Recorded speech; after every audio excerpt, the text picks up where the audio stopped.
next.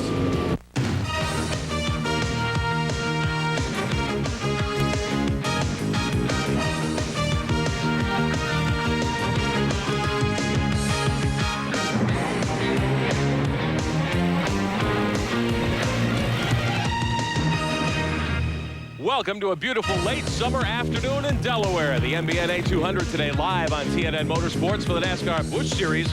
A little windy, but temperatures about 70 degrees and a full field of cars. Let's get the thoughts of the current Busch Series point leader. He'll start third today. He's with Glenn Jarrett. Well, Rick, David Green built that points lead through consistency, but now last week at Richmond, I think he feels like one might have been snatched from him.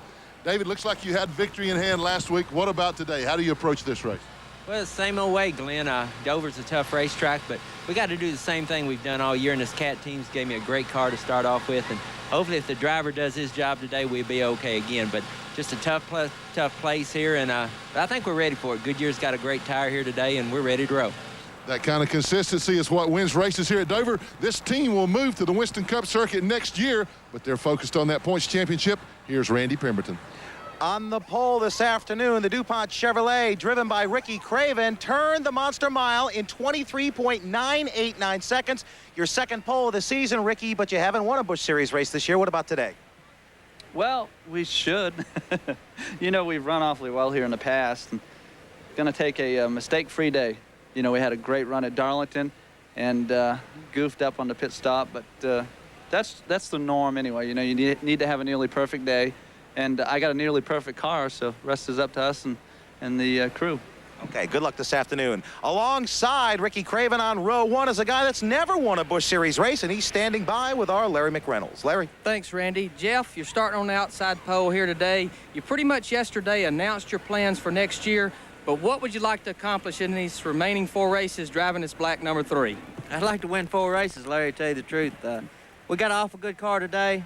And, you know, if we keep our nose clean like I'm going to try to do real hard today and stay up front here, I think we'll have something for it to end. Rick, Jeff is just one of many guys that would love nothing more than to get into victory lane this year, but also is already making his plans looking toward the 1997 season. So Jeff Green will start on the outside pole today. We're joined in our coverage today by our usual partner, Buddy Baker. 3-time Winston Cup champion Darrell Waltrip is here, too. Buddy, let's start with you. Jeff Green with that outside pole run. He hasn't been to victory lane yet today. What kind of day will he have today? I think he has a good chance of winning his first race ever here. You know, he's been under so much pressure getting in that race car after Dale Earnhardt gets out of it. It had to be an extreme pressure on him. Now we know he's moving on. Look for good things out of him today. I think the pressure's off. Certainly they have a good qualifying run to build on. Darrell Waltrip, this could be a tough place to get around, can't it? Oh, it really can. This racetrack, if you're driving down the highway in your passenger car and you're on the asphalt, and it's a nice, smooth little ride, all of a sudden you run off the asphalt onto some concrete, all of a sudden you go ta-tump, ta-tump, ta-tump, ta-tump. Well, that's what these guys here are going to have to do for 200 laps. Ta-tump, ta-tump, ta-tump, ta-tump. It's all shock absorbers. That's the key to getting around here good and having a good handling car. We'll watch the handling as we move along today. Getting ready to put this one under green, the MBNA 200 for the NASCAR Busch Series, coming your way live from Dover, Delaware. We'll be back to start the race in just a couple of moments. Today's exclusive coverage of the MBNA 200 on TNN is brought to you by Haviland Formula 3 Motor Oil, controls volatility and fights vaporization. And by the more than 1,425 AutoZone stores across America. AutoZone, the best parts in auto parts. 40 NASCAR Busch Grand National Series drivers ready to take the green in a moment. Let's show you today's starting lineup. We met Ricky Craven and Jeff Green. They'll make up row 1. David Green, the point leader, and Stevie Reeves, the open wheel driver from the Midwest, in row 2 today. Third row has Ward Burton in the MBNA car, the 22. Jeff Fuller, who won at Bristol a few weeks ago.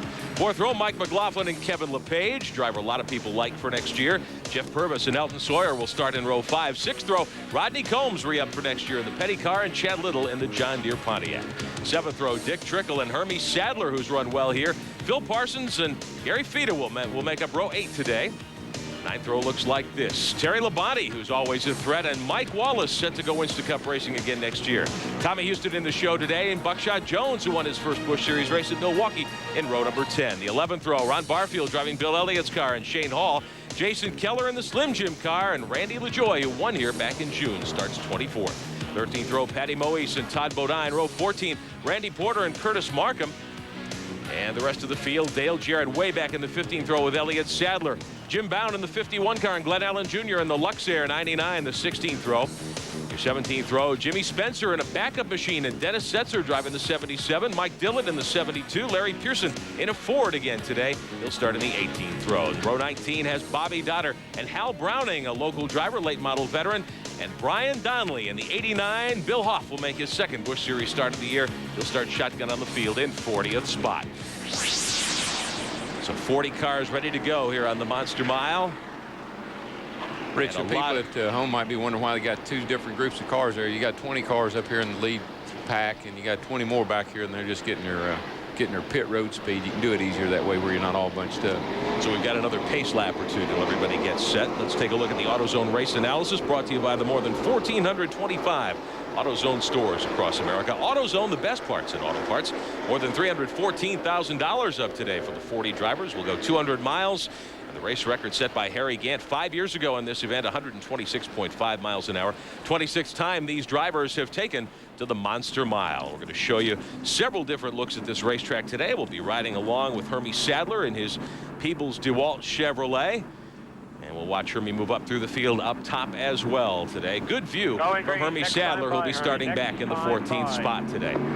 He's got a radio as well. We'll be able to talk to him through the course of the afternoon. We've got a couple of other in-car looks to give you. Phil Parsons starts 15th in the Channel Lock Chevrolet today. Another driver who's looking to get to victory lane here this afternoon.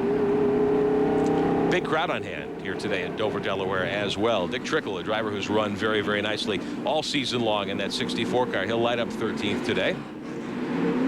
And we've got one more to show you. A driver who's, I think, got a surprisingly high starting spot as we look out the back of Dick Trickle's automobile. Stevie Reeves lines up on the outside of the second row today in that Clabber Girl Ford, the 96. He's a driver you think, buddy, might have a real good shot here today. I think Stevie's gonna run well today, but he's a little uncomfortable, as you well know. He burned himself last week in Richmond. The seat got extremely hot and burned his bottom side a little bit, so he's a little uncomfortable there. His buttocks. You got it. Toasted, I think, would be the right term. Pace car ready to come in. We're about ready to go here at Dover, Delaware. The White Lightning, the Monster Mile, 200 miles of NASCAR Busch Series racing coming your way live today here on TNN as we take a look back through the field. We're glad to have you along on this September Saturday. Don't forget tomorrow our coverage of the MBNA 500 for the NASCAR Winston Cup Stars starts at noon Eastern Time. Pace car dives onto pit road. Jimmy Spencer has gone to the back of the pack as he is starting a backup car. Ricky Craven will lead them down to green here this afternoon. Green flag is waving and we're underway at Dover. And Jeff Green gets a little bit better start on the outside heading into road one as we watch the field move by. The leaders already down through turn 1 and 2 and Craven gets a jump. Darrell, this is still a two-groove racetrack. They tried to move the groove out, but it's still a two groove. You see them going in there side by side. A year ago, you couldn't do that. It was a one-groove racetrack, but now you do have two grooves around here. Yeah, you can ride out there. That's about it. You can't race out there. It's kind of a hold your breath when you get out like that. It'll get better as the race goes along. Stevie Reeves with a nice move. He started 4th, got held up. Ward Burton's car a little bit off the pace, and a lot of folks trying to get down low and get inside the MBNA Pontiac to get going and chase the two lead cars, Craven and Jeff Green, with a great battle going through turns 3 and 4 to work lap number 2. Green taking a look down low. Here comes May have room, yeah. Jeff Green has the preferred line. Ricky Craven just drove her on down in there. You see he's back in the bottom part of the racetrack, and you won't see anybody try to take the lead on the outside, I don't think. But right now it seems that Jeff Green has a very fast race car up out of the corner. Yeah, and I'm surprised that Ricky didn't give him the line because that's the kind of move right there where a guy gets his nose right at that quarter panel where it can really get you in trouble. Craven still out in front. He's led since the first corner here. Green got a little bit of a jump as they came to the stripe to take the green. One car headed for the wall. We'll take a look at that in a moment. It's the 86 car of Bill Hoff. The Mawson & Mawson Chevrolet took a provisional to start at the rear of the field. He has lost it and come in contact hard with the concrete up the top of turn 3. So the caution is waving. First yellow flag of the afternoon. 4 laps complete. And another car in trouble. Hal Browning, the Delaware veteran, late model star here around on the dirt tracks of this state, and he has gotten in trouble coming off the second turn. So we've got 2 cars in the fence. Browning gets his car refired. Hoff, I believe, also able to get refired, but we're under yellow very early here at Dover. Yeah, you might wonder, how could that 62 car, how could that happen to him? I'm sure what happened, they checked up. His spotter probably said there's a crash in turn 3, and he checked up, and somebody either hit him or he locked up the brakes and spun the thing around. It's just a rookie mistake more than anything. That'll probably be the last time you see a Lumino on the racetrack. That's the last remaining Lumino in the whole field, and after this year, they're no longer legal. Let's take a look at what happened here. Bill Hoff had the car get out from under him, and this is looking up toward turn 3, and you see Hoff already crossed up and back into the wall. Yeah, and TV just doesn't do those kinds of wrecks justice. You can see the back of the car is destroyed. He hit that wall at 140 miles an hour, and it didn't look that hard. Sometimes people at home, you know, you say, well, I guess he can get it fixed and get going again, but tore the heck out of it. Folded it up nicely. Yes. Well, it did everything it's supposed to do for me. I've rode one of them into that wall right there, and I tell you what, that's the boilerplate backed up by the state of Delaware. It's hard. Gave you chills, and here's Browning's crash as he got loose, evidently, coming off the second corner. I really think what happened, Rich, he ran up on the back of that traffic, and he wasn't checking up in time, and all of a sudden he had to get on the brakes, and it spun him out. First start ever in Busch Grand National Racing for Hal Browning. He's raced everything around here, modifieds, late models, even a sprint car starter too, but his tour here today will be a short one. We're under caution at Dover, and we'll be back after this. Back live at Dover, Delaware, the NASCAR Busch Grand National Series. Couple of cars in trouble on pit road. You see Jeff Purvis, David Lee Murphy Chevrolet coming down out of motor. Wasn't running at all when he came down pit road. Another car stopped, a car that we thought would do very well today. Randy Pemberton standing by pit road. Well, Kevin LePage had his ignition system go on him, but unfortunately, as you see so many times in the Winston Cup Series, when an ignition goes out, you simply flip the switch, fire up the backup box. Well, they only had 1 box in this car, so unfortunately, he's lost 2 laps on pit road. Glenn Jarrett, what about the 4 car? Well, guys, Jeff Purvis missed the shift on the start of the race. They thought he was okay, but it got the valve train. He's dropped the valve. The car is stalled, so he's probably done for the day. Tough break indeed for Jeff Purvis, having a good season in NASCAR Busch Series competition, hoping to get a victory under his belt here. He started back a ways today, lined up in row number 5 in the 9th spot.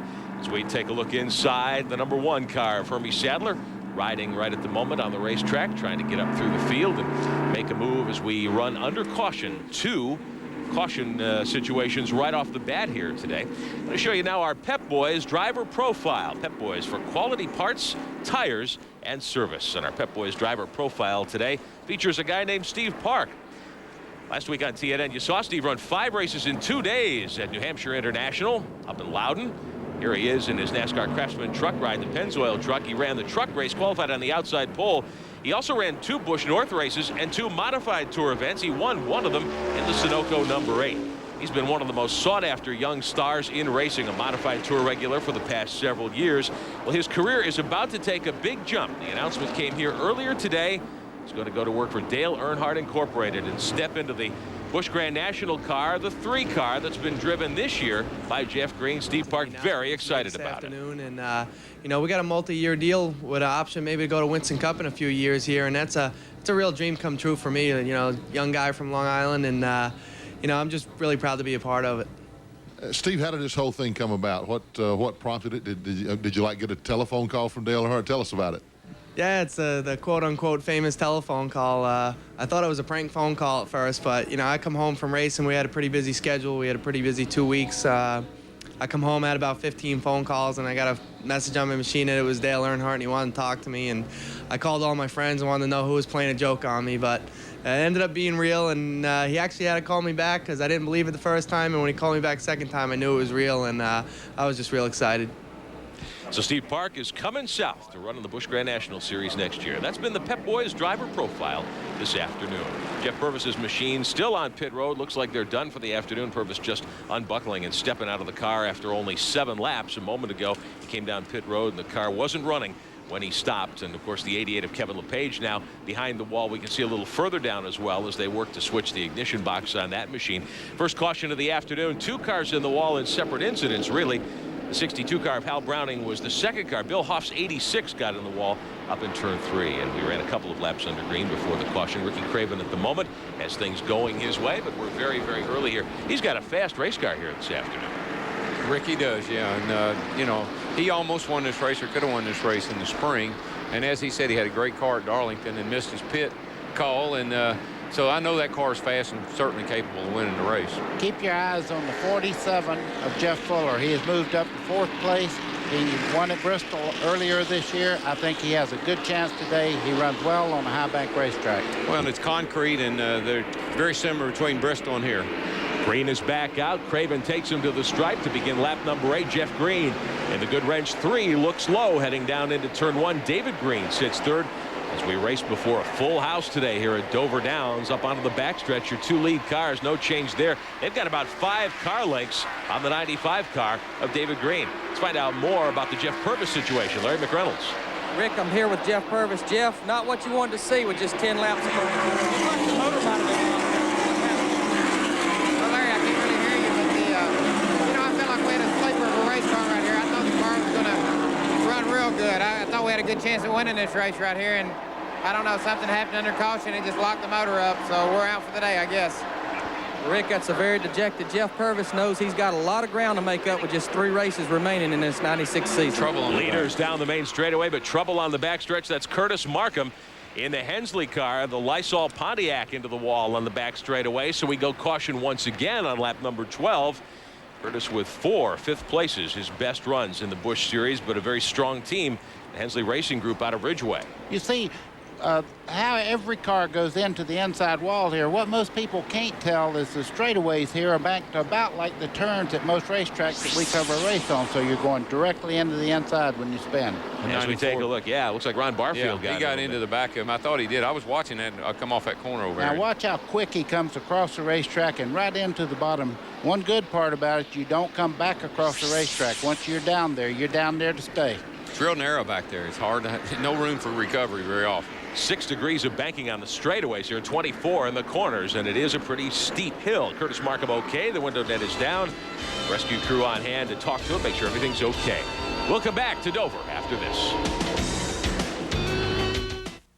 Today's exclusive coverage of the MBNA 200 on TNN is brought to you by Napa Auto Parts.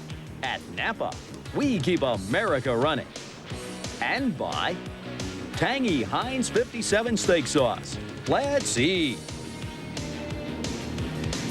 As we take a look at Dover Downs International Speedway from our Duralube aerial camera this afternoon. Great to have you with us on TNN Motorsports, the NASCAR Busch Series.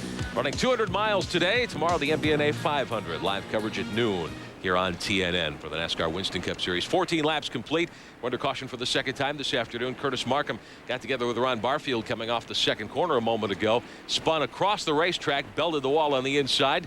And as Buddy pointed out, you don't come back up the track here, which is a safety feature, you would think. Certainly doesn't allow for the track to get blocked very often, but it'll take him a moment to get the Lysol Pontiac back off the racetrack, hooked up and taken away as Ricky Craven takes him down the back straightaway. I want to invite you to dial in to NASCAR Online at www.nascar.com. Get all the latest NASCAR racing information by going online with NASCAR Online. Craven doing a nice job here in the early going. Really hasn't had to race very much so far, though, with all this caution period. You know, what we got right now, like Purvis is 4th in the points, and he's out. Markham is 6th in the points, and he's out. LePage was 11th in the points, and he's been behind the wall since the race started. So could be a big shakeup in the point standings here among the top 10. Hey, there's our little buddy there. Yeah. Official backup flagman.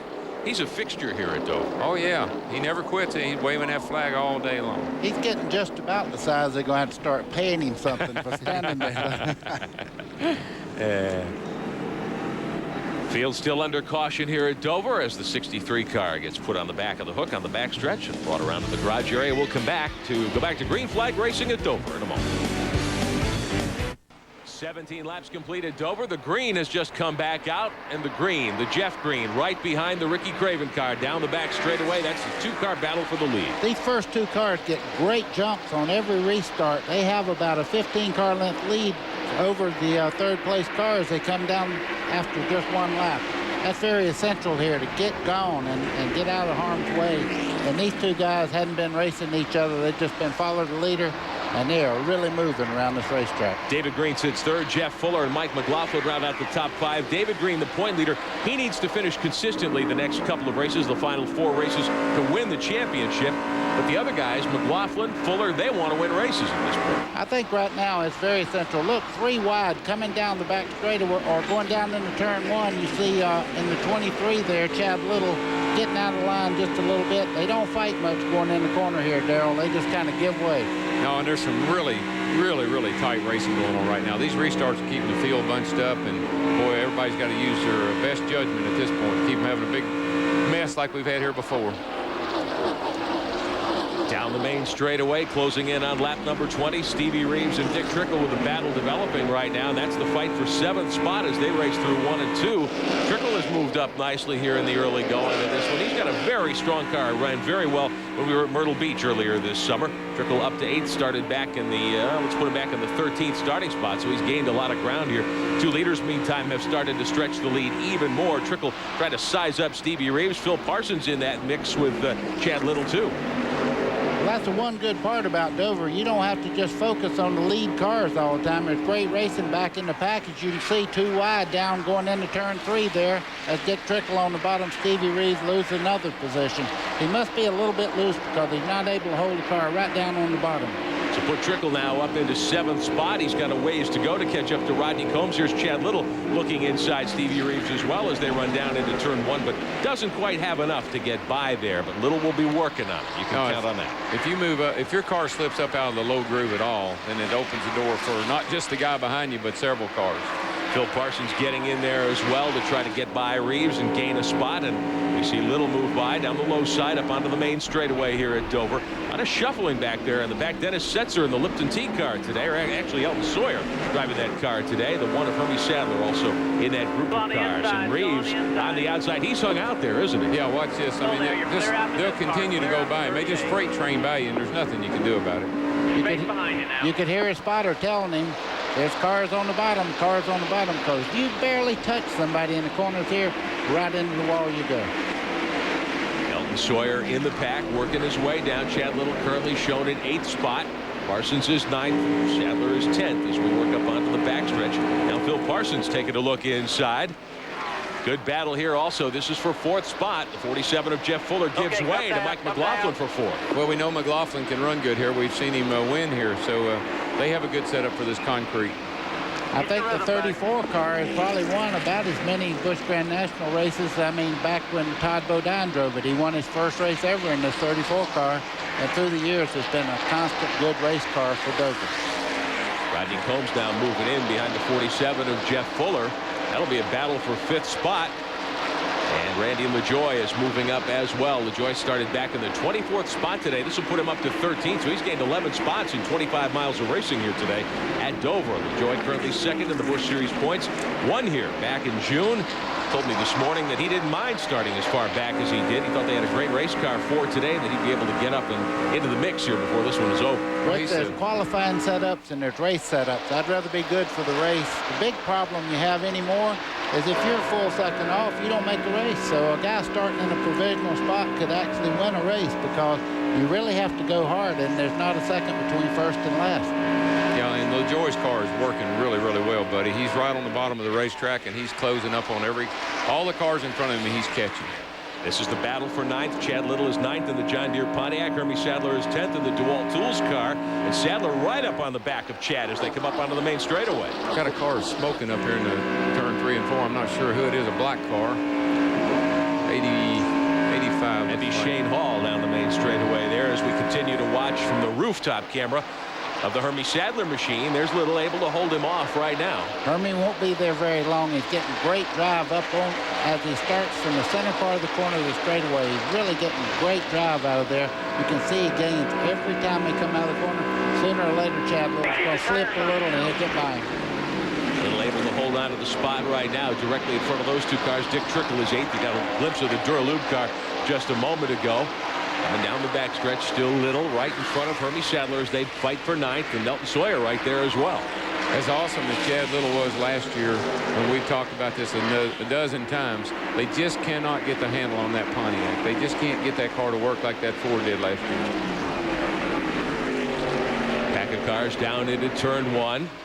Meantime, up front, David Green starting to make some headway as he goes toward Jeff Green's car. Those two had a little skirmish last week at Richmond. I understand they haven't been talking much this week. Well, that was a bad deal. I mean, his brother backed up in the wall, and then he come down right in front of David and cost David winning the race, really. So I'm sure David wasn't happy about it, and I can't say as I blame him.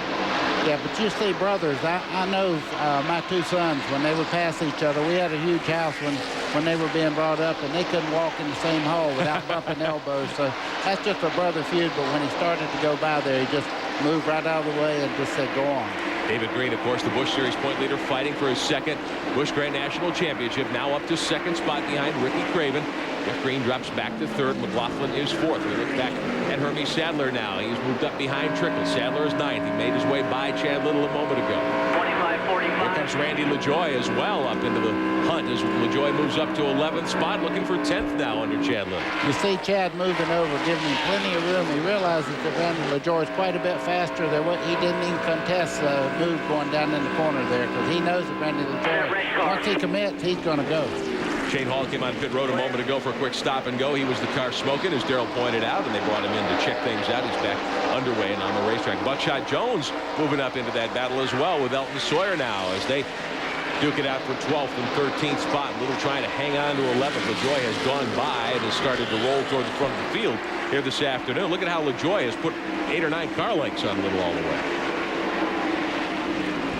Yeah, LaJoie's car is really, really good. It's, I'd say, the fastest car out there right now. Rick, in the early part of a race, if you see a guy really gain on you and you look in the mirror and he just keeps getting bigger in the mirror, you just go on and let him by, because you're not going to hold him up. Yeah. I would put that chrome horn on him after I tried about 3 or 4 times. And the spotter helps a lot, too. The spotter will say, that guy's quicker than you are. Give him, let him go, because you don't want somebody around your back bumper here anyway. Randy LaJoie picks up 9th spot as he moves down into turn 1 there underneath Hermie Sadler. So LaJoie very much on the move toward the front. Your leader continues to be Ricky Craven, about a half a track in front. Craven now moving out of turn 4 and out of the main straightaway. David Green up to second. He's going to be knocking on Craven's back bumper in just a moment. We'll show you that battle for the lead when we come back. Today's exclusive coverage of the MBNA 200 on TNN is brought to you by the more than 1,425 AutoZone stores across America. AutoZone, the best parts in auto parts. And by Nicotrol. 6 weeks, 1 step. Take control with Nicotrol. Welcome back to Dover, Delaware, the MBNA 200 today. The clouds have started to move in a little bit. The battle for second really taking shape. It's allowed Ricky Craven to check out as David Green has moved by his brother into second. Craven said, see you later, guys. What happened, Rick, is that the 3-car, or the lead car there, the 2-car, got through traffic better than those guys did, and he got away from them. A little further back in the pack, we watch Randy LaJoie trying to make a move up through the pack, too. He has come up into the top 10. In fact, he's 8th. Trickle is 7th. Randy LaJoie is knocking on the door. He needs to get up and contend for victory today, though, if he's going to have a chance at taking the Busch Grand National Championship this year, because he's got a good gap to build up on David Green. And here comes LaJoie. He's got to work his way by Trickle fairly quickly in this one. 43 laps are complete here this afternoon of 200. So these drivers know they don't have a lot of time to play with, I would think. No, and the tires now, these tires in practice have been going off in about 80 laps. They've been having to change them out in about 80 laps. So they're halfway through a run right now. The cars are going to go through some pretty big changes. So LaJoie makes a move inside Trickle and picks up another spot. LaJoie up to 7th. This the battle for second spot. David Green rode 3rd for a long time in the early going. Moved by Jeff a while back. Jeff staying right with him, though, as they try to get close to Ricky Craven, who has moved out to a sizable advantage now in the DuPont Chevrolet. But David Green, the Busch Series point leader, getting ready to go Winston Cup racing full-time next year with American Equipment Racing. His team, Kurt Chelmerding's been signed to move over and head up that effort next year, too. Jeff Green in 3rd spot in the Goodwrench Chevrolet, and he's moving on. The announcement came yesterday that he'll go with Gary Bechtel's Diamond Ridge team next year. They'll run 2 cars in the Busch Grand National Series for Green and for Elliott Sadler, who's been driving the WCW car the last several weeks on the tour. So a lot of movement this weekend. Rick, you can see second and third there. They're very close, but third and fourth is really heating up here. You see McLaughlin there in the 34, and Phil Parsons is really getting around this racetrack extremely well. You can see him closing in on McLaughlin right there going in turn 3. Parsons up to 5th. McLaughlin hanging on to 4th. They're about, call it 15 car lengths behind that battle for 2nd we showed you a moment ago, and there it is once again. Down to the stripe, 47 complete here at Dover today. Phil Parsons with a good look off the rooftop of the Channellock Chevrolet, riding along nicely. Phil doing a great job today. Started back in 15th spot. He's up to 5th. Yeah, right behind them is Randy LaJoie, and he is closing fast. You'll probably see him in the camera here in a minute. We talked about how Jeff Fuller was strong and ought to be strong here on the cement. LaJoie blew by him like he was tied a moment ago. He did. Randy LaJoie showing you why he won the last race here right now. He's able to go in the corner, stay right down on the bottom. Third line on this racetrack is right what you're looking at there. There's not much of a groove. That black part is the usable part. That gray part is just scenery.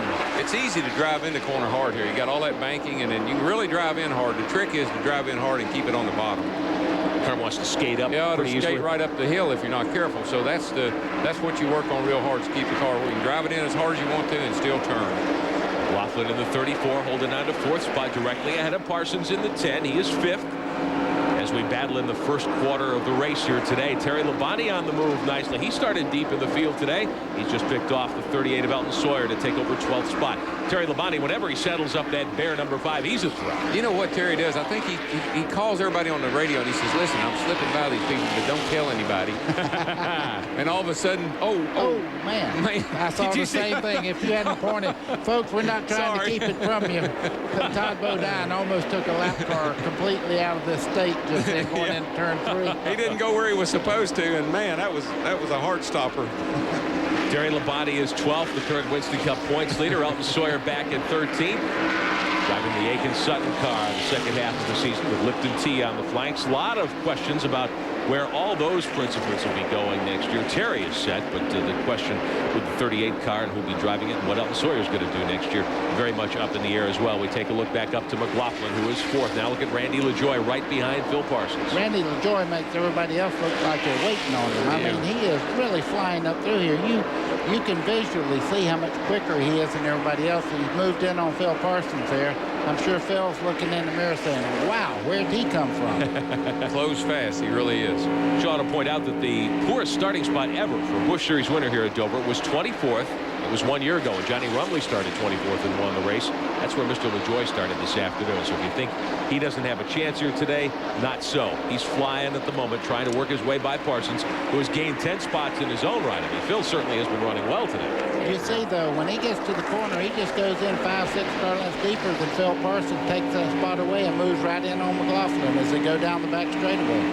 That car will stick on the bottom like few others here in the early going at Dover. Nice green flag run starting to build after a couple of early cautions here. Gerald, you and I talked about that earlier. That seems to be the pattern at Dover. You have a caution or two right off the bat. Yeah, when they get bunched up, I don't care if it's on the start of the race or particularly after a caution flag and you have double line restarts. And you can't use that outside groove like you'd like to be able to. Somebody always seems to get in trouble, and it keeps the field bunched up because of the cautions. So Phil Parsons with a good look at Craven as he's, or rather at LaJoie now as he scoots away. Mike McLaughlin trying to hold LaJoie back as they work under the Glenn Allen Jr. car. McLaughlin is 4th. LaJoie is 5th. They get by the lap car easily. And now we'll see what LaJoie can do with one of the quicker cars on the racetrack. Mike McLaughlin in the Royal Oak Charcoal Chevrolet. Another team that may be expanding. In fact, both of those cars may have teammates next year in the Busch Gray National Series. We did a little checking on that this morning. We're going to put a story on race day tomorrow, probably next week, actually, on the Nashville Network, and we'll tell you more about the many teams planning a 2-car Busch Series effort for next year. As we watch the progress that LaJoie has made up through the field, he is up right now in 5th spot and knocking on the door. But Ricky Craven continues to show the way. He's led since the drop of the green today at Dover, Delaware. 56 miles on the board. Back with more after this. Back live at Dover, Delaware, 62 complete and a battle for the lead. Once again, David Green has closed right in on Ricky Craven. Time, though, for an innovation in motion. Brought to you today by Peerless Faucet. Get more out of your faucet than just water. Here's Larry McReynolds in the garage area. Well, Rick, when I do pit reporting on Saturday in the Busch Gray National pit area, I always like to snoop around and see what I might find. I was walking by the Curtis Markham pits, looked down in their toolbox. There was an aluminum baseball bat. said, I said, so I asked Jeff Hensley, the crew chief, I said, what do you use this for? Do you guys have time to play ball after practice? He said, no. Here's what we use it for. And I might say this is a pretty good idea. Say the car gets against a wall or another car, and the fender gets bent in. They put it right in here, have the driver ease forward, and actually pry against the quarter panel or fender to get the fender off the tire, and they can go on and go racing. You know, that's a pretty good idea. Now, the short tracks that I used to race on about 15 or 20 years ago, if you've seen one of these, it wasn't to get a fender off of a tire. Normally, they was upset with you or maybe the driver you was working for. Can you relate to that, Darrell? Yeah, I've had the crew threaten me with a ball bat before. When Darrell started, they had fender skirts on them. Oh, yeah, thanks a lot, buddy. White walls, too, right? I tell you, this is one whale of a race, King. I mean, we got 7 cars here going tooth and nail up front. Working their way through the banking through 3 and 4. We take a look out of Phil Parsons' machine ahead at Randy LaJoie, who is 5th. Parsons is 6th, but they are right there, right behind the leaders, continuing to be Craven and the 95 of David Green. Time for a field standing update brought to you by Napa Auto Parts. At Napa, we keep America running. 135 laps to go, and we could expect to see pit stops probably pretty soon. Darrell, you were saying the tires ought to be starting to give up now on many of these cars. Yeah, well, we figured about 80 to 85 laps, and every time we figure something like that, somebody will go 120, so we'll just have to wait and see. But 80 to 85 laps look like about it on tires on the Cup car. I'm noticing the sun is darting in and out of the clouds right now. We have a pretty good cloud cover, so that will help the situation as far as handling. It should keep the cars from going away on the tires too bad. Right now, the surface should be real good. Another driver on the move. Dale Jarrett started uncharacteristically far back in the field today, but he's up to 11th. Rodney Combs is 10th in the 43. Dale Jarrett about to move right inside and make a move on him, perhaps 10th spot. Back to the front group again. Yeah. Look, McLaughlin had a fender up alongside the 3, and he kind of cut him off getting into 1 there. But that's a tight race right there. 3rd, 4th, and 5th, and 6th.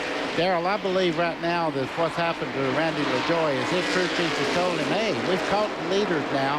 Let's don't do anything foolish. He run really hard until he got in the front pack. And right now, I think he's just biding his time, taking his time, working his way through the front. Well, it's like horseshoes, really. The closer to the pin you get, the harder they are to get it wrapped around there. And he's caught some pretty tough characters right now. I like that. Still the first half of the action here this afternoon at Dover, Delaware. We're glad to have you with us on TNN Motorsports. Rick Benjamin, Buddy Baker, Darrell Waltrip, and on pit road today, Randy Pemberton and Glenn Jarrett with Larry McReynolds joining us today. So hope you're enjoying our coverage today here on TNN Motorsports.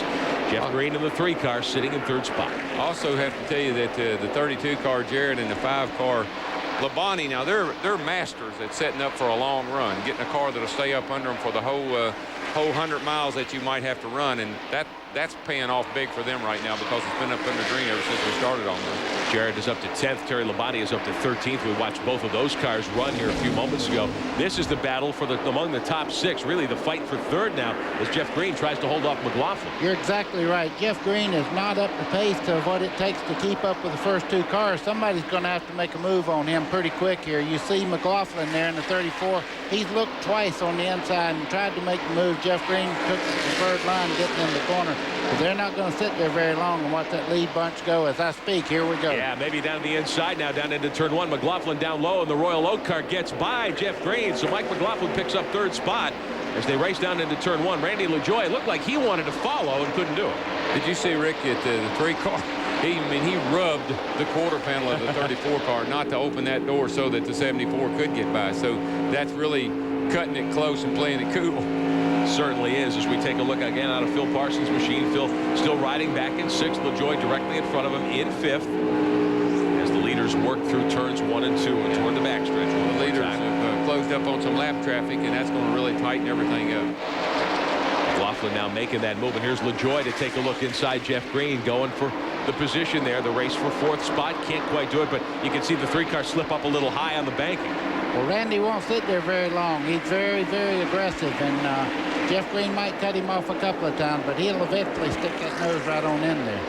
On lap traffic slowing things down, your leader is Ricky Craven in the DuPont Chevrolet, the number 2, the 95 of David Green, the Caterpillar car right behind, but some lap traffic right in front of those cars as we watch LaJoie and Parsons trying to get by Green. Now look at McLaughlin. He's closed right up on the second place car. Well, once he got by Green, I mean, Green, there was no doubt about it. Jeff Green was holding him up, and once he got by, he run the leader right back down. You see him right on the back of David Green going through the corner here. These lap cars could pose a problem for the leaders, though. You really have to be careful going through slower cars. I think they've been told by their spotters to, cut the leaders some slack because all of them are starting to move up just a little wee bit.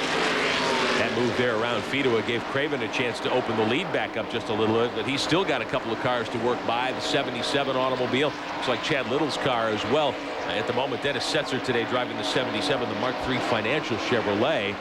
He's driven a couple of different cars this year. Leaders up onto the backstretch once again. I wish somebody would devise a way where we could use the whole racetrack. It's so tough when all you can do is run right on the bottom of the racetrack, and there's not another lane for the slow cars to get in, not another place to pass. It really makes it hard racing. It makes it difficult. How could that be done here? Would they have to cut the banking down, do you think? We used to run up next to the wall here and seemed to it worked well back several years ago, but we just haven't been able to do that lately. Let me ask you, do you think it's concrete? No, because even when we had the last pavement, the last races we had here on the asphalt, we were right around the bottom. I think it may be the radial tire that just has that much grip, and it sticks right on the bottom of the racetrack. Jeff Green riding in 4th spot now behind McLaughlin. Randy LaJoie is 5th. Phil Parsons is 6th. Everyone, though, chasing the leader, Ricky Craven. We'll be back coming up on the 100-lap mark shortly. Back with more after this. Welcome back live to Dover, Delaware. I want to invite you to stop by the all-new official store of NASCAR Thunder, now open at Gwinnett Place Mall in Atlanta, also Haynes Mall in Winston-Salem, and coming soon to Westtown Mall in our old hometown of Knoxville, Tennessee later this month. NASCAR Thunder is the official store of NASCAR. Look for one in your area very soon. Ricky Craven is your leader in the deuce. And David Green right behind him, the 95, running in 2nd, with Mike McLaughlin there, the 34, up to 3rd. And this is the battle for 4th. Randy LaJoie trying to work his way under Jeff Green, and Green still able to hold him back there. Well, he's got a mirror full. And, if I was Jeff, I believe I'd cut the man a little slack, let him go, because Randy is all over the back of that race car. Yeah, it's just a matter of time. He's going to drive her on down in there, but Jeff Green's car is so quick down the straightaway. You can see Randy get the angle on him and everything, and the 3 car just runs down the straightaway like a bullet. Phil Parsons just watching all this take place from back in 6th spot as we show you how the field is running. Your favorite driver up on the top of your screen right there. You keep track of where everybody is running here today at Dover. So we've completed 83 laps, and Jeff Green trying to hang on to 4th spot. LaJoie right behind him in 5th. LaJoie 2nd in points, won the race here back in June, the 200-miler for the Busch Series cars on Saturday. Phil Parsons right with that group as well. Also in that hunt is Dick Trickle, and Buckshot Jones has moved up to be a part of it. The thing is, he's talking about the 3 car running down the straightaway like a bullet. That could be just a difference in gear selection. One gear difference. We pull a 411 here, and the other guy may have a 422, and he can get down that straightaway a little quicker. 3 car into the wall, into 3. Uh-oh, trouble on the racetrack indeed. Jeff Green slid up high and belted the wall as the field raced down the back straightaway, so that will end that fight for 4th spot. Jeff Green pounds the wall, brings out the caution for the 3rd time here this afternoon. On the 85th lap, and Darrell, you said the tires were really getting bad, close to around 80 laps, so it looked to me like the right front was flat way before he hit the wall. He lost. If they could get a look at that tire, it'll have a white ring right around the inside edge of it. That's what we were seeing in practice. And a ton of damage to the right front corner of the Goodwrench Chevrolet, the Dale Earnhardt car. Jeff Green leaving that ride at the end of the season, as we told you at the top of the broadcast, and he brings the car down onto pit road, so that'll shuffle that lead group up a good bit. Well, they were, he'd been holding up the 74 car quite a bit, so we'll go to Glenn and see what he's got to say about pit road. Well, he's brought it in, guys, and there is severe damage, as you can see, to the right front. I don't know if they're going to be able to get the thing back out there. If they do, it certainly won't be competitive. He's been up a lot of stuff. Wayne Torres with Goodyear told me they thought they could get to the 100-lap mark. That's what everybody was trying to do, was get to halfway before they changed tires. Fuel not a problem up to that point, but looks like he went just a little bit too far, because the right front definitely did go down as they continue working on Jeff Green's Goodwrench Chevrolet. Pulling that sheet metal out to try to give him some room to put a new tire on that right front corner of the car. That was a hard lick. It really was, but you know, back to the tire wear thing, it usually improves as the race goes along. Like today, this race, they'll get up to 82 laps, 85 laps, and then maybe they go 100 on the next set. Then tomorrow will be the same way. We usually can extend the tire wear after the track gets a little more rubber on it. Crew working there on the Goodwrench Chevrolet, and it looks like some pit stops may be in the offing here for some of the lead cars as we're under caution. Ricky Craven leads the lead group down on the pit road. And we'll take a look at this. Larry McReynolds getting ready to take a look as Ricky Craven leads him down. Larry, what do you think? Okay, I'm standing in Ricky Craven's pen. I just had talked to his crew just about 10 laps ago, and they was debating about which lap they wanted to come in. Should it have stayed green? He did tell me they would change 4 tires. He brings it in, gets the car turned out because this pit road is atrocious for getting blocked in. So he's in good shape there. Phil Parsons pitting in front of him. They change the right side tires. Good stop on the right side. Come around, jack the left side up. Left side tires are off. Phil Parsons likewise changing 4 tires. Left side tires are on. Left rear. He's away. A good stop. Randy, what you got at your end? Well, David Green is already in, down and away. He was complaining that his car was loose from the center on out. No wedge adjustments that I can see, just about up and down pit road, which is pretty amazing. But they just changed 4 tires on David Green's car, and he's gone. Phil Parsons on a pit road and off pit road quickly. Let's look at what happened to Jeff Green. He is loose here up at the top of turn 3. Yeah, the right front's down on the car, and you know, the driver can't do anything. He just rides her up there and puts her in the wall and holds on. Rick, I was watching the battle between he and LaJoy, and about 100 yards before the corner, you could see the sparks off the right front. Here you go, buddy. I think yeah, we'll take a look at it right here. Look at how high he is going into that corner. Yeah. You see the sparks you there see coming off. Yeah, and a piece flew up also. Tough break indeed for Jeff Green, because he had run very well, 8 top 10s in the last dozen races and had been running a nice 3rd in the point chase before today. The big question mark is the situation there where Jeff hadn't been able to win a race in that car. This is a look from Phil Parsons' automobile. Been there, done that. That hurts. Oh, and but you know, the good thing was that happened as he got to the turn. Now that is where he's going real fast, but it's not like it happened in the center of the turn where that thing turns and goes straight up into the wall. He got a glancing blow. Back to pit road, Randy Pemberton. You might talk about experience. Darrell, buddy, you might be able to comment on this, but about 20 laps before that caution came out, Terry Labonte said, my car has picked up a push. I'm afraid of wearing the right front out on this thing. I am going to back it down. He went from 10th place to 14th, and Dale Jarrett stretched him out a whole straightaway. So maybe that's the experience factor that comes into play. Terry might have been in the same ballpark as Jeff Green, but he was able to nurse his till that caution. Leaders off pit road and back out. Ricky Craven in the 2 will reassume the point when we put this one back under Green in a couple of moments. Work continues on the Jeff Green car. Back with more in a moment. Back under Green at Dover, Delaware, the MBNA 200 for the NASCAR Busch Grand National Series on TNN Motorsports. Ricky Craven is your race leader in the 2 car there. The blue DuPont machine. Right behind him is Mike McLaughlin in the 34. He is running second. David Green is third. There's some lap traffic in that lead group. And on that pit stop shuffle, we had some drivers gain. Some drivers didn't do very well at all. Randy LaJoy came in 4th. He's out 8th when they came back green. Glenn Jarrett, what did you see on pit road? It was just a bad pit stop, Rick. They had some problems all the way around with both tires. They had a little bit of problem jacking it up on the left side, and they had trouble with both the left side tires changing them. So I don't know. They just like they were just out of junction. I don't know what it was. They just didn't do very good. They swore that they'll do better for him next time. We ride with Phil Parsons looking ahead at the David Green machine. Parsons is 4th right now, and he's looking inside David Green, so there may be a move for 3rd. Parsons on fresh rubber goes right by David Green down into the corner.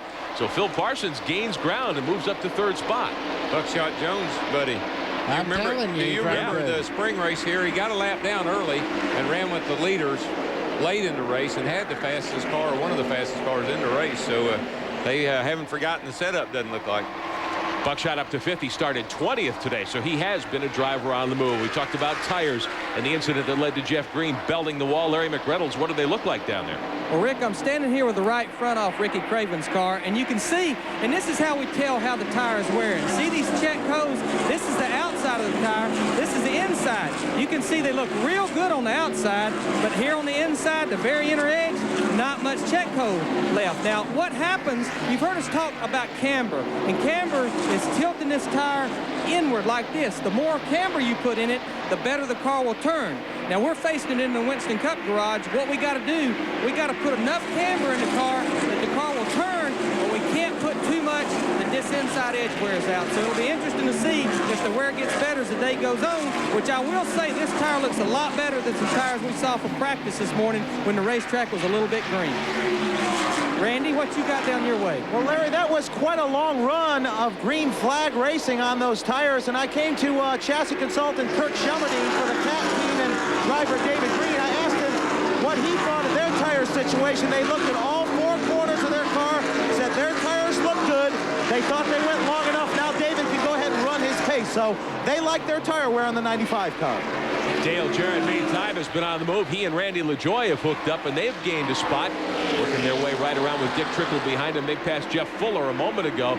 So Dale Jarrett now up into 6th position. He's got Buckshot Jones directly ahead. Randy LaJoie seems to be running strongly again. One thing about Dale Jarrett, he'll let the racetrack come to him, but he's been on a steady move from the back all day long, and one of the fastest cars on the racetrack. I look for him to be a factor before the day's over. Dale Jarrett started deep in the field, 29th starting position today, but DJ is up to 6th already. Boy, look at the 95 car up on the outside, trying to make a pass on the outside, and if he does that, he's definitely got an awesome race car. And we are halfway, just taking the cross flags a moment ago as Phil Parsons leads this group of traffic of the 95. Parsons up to 3rd. David Green is 4th. Buckshot Jones is 5th. And look at Mike McLaughlin now in 2nd spot, closing in on the leader, Craven. He made that pass on the 10 car. Yeah, the 10 car dropped down a little bit, and the 95 shot by on the outside. I think he saw something there, David Green did, because he tried to do that the lap before. David Green back up to 3rd now. Right behind him at 4th is Buckshot Jones. Dale Jarrett is 5th. And your Stanley Tools mid-race report brought to you by Stanley since 1843. Stanley's been helping people do things right. 1 leader so far, no lead changes. Average speed pretty slow at 108.8 miles an hour. Phil Parsons backing up all of a sudden. Yeah, I just wondered, did he take 4 tires on his pit stop? Might check that out down there, guys. If something's wrong, he's backing up big time. Glenn Jarrett. Rick, Phil Parsons reports the car is awfully loose. He suspects he may have a tire going down. They did change 4 tires, but he's afraid he might have cut one. Certainly looks that way as the field streams by on the outside. Tough break because Parsons was up in 4th, up in 3rd spot just a moment ago, and he's being shown back in 16th. And here's McLaughlin to the inside. First challenge of the day on Ricky Craven. On the Parsons story, sometime they'll drop the air pressure down in the tires, trying to overcome some of that buildup these radial tires get. And the tires will feel terrible for a few laps, and it gives the driver the feeling of a flat tire. This is the race for the lead, Buddy Baker. It is that, and you can see McLaughlin getting very antsy here, but look at Dale Jarrett. He is just moving right on up through this pack and moving right in on the back bumper of David Green as they go down the front straightaway. You can see Jeff Green limping around the racetrack after that accident just 2 seconds ago. Finally got the 3-car buttoned up and back on the speedway, but many, many laps down. Green shown 3rd. Dale Jarrett is 4th. We're looking from the Dick Trickle machine. Trickle with a nice job, and Dennis Shoemaker's car. He is up to 5th now in the Duraloop Chevrolet. DJ right in front of them as they work by a lap car. The 89 automobile, one of the guys who started at the rear of the field on a provisional, Brian Donnelly in the Northeast Supply Chevrolet today. But here's Trickle now to the inside of Jarrett for a spot. Wow. What happened there was that Jarrett run up on the back of the 95, had to get out of the throttle a little bit. Here comes Trickle with a full head of steam and took the position away. So show Dick Trickle now in 5th. Dale Jarrett is 4th. David Green up in the 3rd spot. McLaughlin and Craven, your leaders at the moment. They've been out there for a while now. Ricky Craven has led since the drop of the green today, and we're 106 laps complete here at Dover, Delaware, and they're down in turns 1 and 2.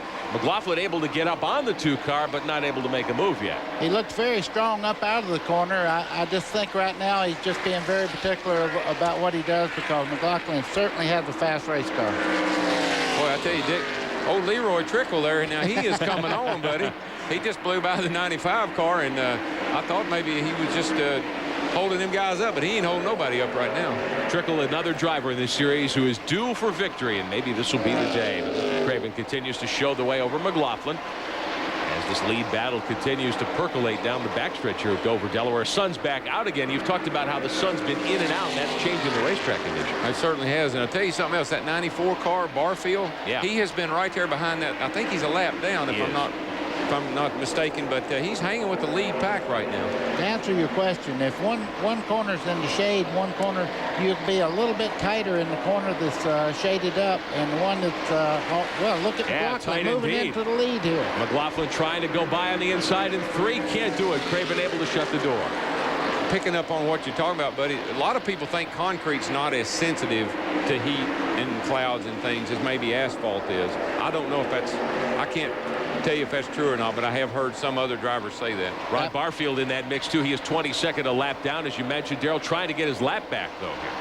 I believe he can do it. Yeah. Now he's fast. Could be a driver who will figure in the latter stages of this race, perhaps in the battle for the win. A driver who we had followed, who done very well here today, Buckshot Jones in the 00. He is off the pace and with a problem in the Aquafresh 00. So Buckshot, who was up in the top 5 earlier after starting back in the 20th spot, looks like his day may come to an early end here. Ricky Craven is your leader. 90 laps remaining at Dover today, but Mike McLaughlin has given Craven all he wants. We'll come back in just a moment.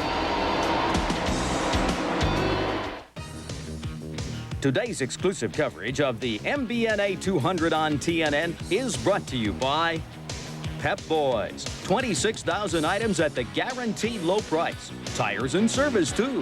Everything but gas. And by Texaco Clean System 3 gasolines. Add more life to your car. Take it to the star. Couple of Northerners fighting for the lead at Dover. Mike McLaughlin from New York State going under the mainer. Ricky Craven down into 3. First lead change of the afternoon at Dover, Delaware. Here comes Randy LaJoie making Ricky Craven move back, and as you can see, Dick Trickle's moving on the inside, trying to take him back all the way to 4th place. Craven, we heard a moment ago, may have a vibration in one of his tires. That could be the reason why he's backing up. There are your 2 lead cars. McLaughlin in the 34. And from Connecticut, Randy LaJoie. David Green, meantime, does take a green flag pit stop. Randy Pemberton. Well, it is sort of bizarre. David came over the radio just moments ago and said the car just feels like it has a vibration, and it's in the tires. Moments after that, he said, guys, these tires feel like they have 100 pounds of air in them. I just simply cannot turn this car. So instead of taking a chance on it, they said, let's come in and go ahead and change all 4. They don't know what the vibration is, but they're going to get 4 new skins on it and see if that'll help them. Speaking of change, another lead change. Randy LaJoie just blew by Mike McLaughlin like he was tied up. He did that. He took advantage of the situation when they come off the corner there and got a good run off the corner. But Randy LaJoie has been one of the fastest cars all day long. No surprise to me. Well, this is big in the championship battle. I don't have to tell you, LaJoie's leading the race and David Green's on pit road. So big repercussions as far as the championship is concerned right now. LaJoie puts the Bound car. Jim Bound another lap down. LaJoie started way back in 24th today, 15th on lap 23, and look at this, up to the lead now. 120 laps on the board, 80 to go today at Dover. Ricky Craven has been complaining of a vibration in his tires, and he does not know what the problem is. I'm sure right now he's just waiting to see. You don't want to go out there and run as hard as you can run when you have a problem already. Craven is back to 4th spot. There's your new leader, Randy LaJoie. Mike McLaughlin led briefly, but he got drop kicked back to 2nd by LaJoie. 3rd now is Trickle. Craven is 4th. Dale Jarrett is up to 5th, 12th time this year that LaJoie has held the point in one of these NASCAR Busch Grand National events. And it's kind of interesting, the strategy or the thought process between the 2 car who has a vibration and continues to run, no points to be gained or lost, versus the 95 car who had a vibration and can't take a chance on having a tire go bad, so he had to pit. Right along with Dick Trickle now trying to size up Mike McLaughlin and perhaps move up, move by, and take 2nd spot here this afternoon. Trickle's been on the move from 13th position too. We had a lot of drivers really doing well today and really moving up, and this is the battle for 4th spot. Craven trying to hang on with Dale Jarrett in 5th. We're 78 laps from conclusion. If you have to make a green flag stop, I would think that would end your chances of winning this afternoon. I would say you would have to do what Ricky Craven's doing right now, as unpopular as it would be, to override your natural instinct to go in and get tires. Right now, he's hoping for a caution. Yeah, and the same thing with David. I mean, I guess he lost 2 laps in that deal, and you can, even when you make a great stop and only change 2 tires, you lose 1 lap, and he changed all 4, so he's definitely in trouble. David Green shown back in 25th spot now, a couple of laps behind the leader, Randy LaJoie. If I was Dale right there, I would want to get by as fast as I possibly could, though. You know that Ricky Craven has a vibration. There's something wrong, or it wouldn't be vibrating. If I was running behind him, I'd want to put him behind me. This meantime, the battle for 2nd spot. McLaughlin in the 34 trying to hold off Trickle in the 64. And behind the lap car of Larry Pearson, the Stanley Tools Ford there, the 92 out of Curtis Key's shops. As we watch Trickle. He's been riding right behind McLaughlin. Is Trickle where he wants to be at this point? Is he content to ride for now? No, he wants to be number one. Right now he's doing the best he can, but he's doing a great job, and he's moving up on Mike McLaughlin. And he's been tough all day long, Mike has. And you see Trickle right on the base of the racetrack, getting a good run. You can see a twitch coming out of the corner there, McLaughlin's car. He got a little bit loose. He's letting Trickle go. Trickle down to the inside, takes the pass, and moves to second spot. So Dick Trickle in the Duralube car moves into second, getting around McLaughlin. So now we'll see whether he's going to be able to move in on LaJoie. And this for fourth spot. Looks as though Craven is going to give ground and give up another position to Dale Jarrett, who I think is going to be a factor here before this thing is over. Well, I think he might be a factor for second. Randy LaJoie's got a ways to go, though. 126 laps are complete. David Green equalized a tire on the right rear corner. That's what put him behind. We'll be back. Welcome back to Dover, Delaware, the NASCAR Busch Series on the Speedway for the MBNA 200 as we take a look from our Duralube aerial camera at your race leader, Randy LaJoie, in car number 74. Started today way back in 24th, has come up to lead by the 125th lap today. He needs to cut into David Green's point lead, and he may do that at the conclusion of today's event. You know, Opryland is the official destination of NASCAR. More information on Opryland is yours by dialing 615-889-6611. But be sure and call weekdays only. We'd love to talk to you about it. Dick Trickle, meantime, may make a race out of this here very shortly, gentlemen. He's trying very hard. He moved right up behind. You see the race leader, Randy LaJoie, going down the back straightaway. Just about 4 or 5 car lengths difference between first and second. Trickle's trying his heart out right now, but I'm not sure that Randy LaJoie is doing everything he can do right at the moment. No, you know, you change your attitude just a little bit, or your style just a little bit. He's been a little more cautious when he gets these lap cars than he was when he was trying to get the lead. Now that he's got it, he's kind of minding his manners and working the traffic a little better than he was earlier. LaJoie by Glenn Allen up onto the backstretch there, takes Trickle right with him. Trickle able to tuck back in behind the Fina Chevrolet of LaJoie. Steve Bird, the crew chief on that machine, second in the points coming in today with 4 races to go on the year. All David Green needed to do coming in was finish in the top 6 the rest of the way, and that would lock up the title for him. But it doesn't look like that's going to happen today because David Green is way back in 25th spot. Well, Randy's got a lot holding back here. He better use it because Trickle is right behind him. As you can see, going down in turn 3 here, when they pick up the throttle, I don't see that great a difference between the way the 2 cars are running. It just depends on, as the sun gets out, the tires get more warm, who really has the better chassis. Now, Trickle was good, you know, in the later stages of the earlier 80-some lap run. So I think both those cars are fairly equal, but I believe Randy's got a slight advantage. They've got a couple of car lengths, actually more than a couple of car lengths on Dale Jarrett, who has come up to the 3rd spot now. And Jarrett is really running as well and may be a factor here, depending on whether there's another caution or whether we run green the rest of the way this afternoon. 62 laps remaining, and Trickle with a nice ride. How hungry do you figure Dick Trickle is for a victory in this series? It's been a long time. I'll tell you what, everybody, I think, that ever watched the race, if they watched him in Milwaukee, when he seemed to have victory in his grasp and he got a little bit out of the groove and spun the car right near the end of the race, I think the whole racing community went, oh, no. Because, I mean, he deserved to win. He run well all day. And I would like to see him run well today. I like both these guys, though. I don't have a favorite in this race. Yeah, I feel the same way. You know, we all know Trickle's a winner, and we've seen him win. I have 1,000,000 times in ASA and other places, and he drives the heck out of that 64 car. He has ever since he got in it. Those are great, good people that own the car. They all deserve a win, and that's not to say that Randy LaJoie doesn't deserve one too, but the Trickle certainly has been close. LaJoie, meantime, can gain a lot of ground. If the race were to end right now, we've got an unofficial number here that shows that LaJoie would gain 80-some points on David Green and make it a 40-point margin. Just a couple of races left in the season. So the point battle could tighten up significantly here today. At the conclusion of the MBNA 200. 60 remaining. And now LaJoie has scooted off to probably 6 or 7 car lengths as he looks to put Stevie Reeves a lap down. Reeves unable to move over enough to let LaJoie get by in the 96 car. So Randy will tuck in and ride as they come up onto the backstretch. But LaJoie is your leader. Now Trickle closes back in on him as they work down into turn number 3. A lot more racing to come your way this afternoon here at Dover, Delaware. We're going to take a timeout. We'll be right back after this.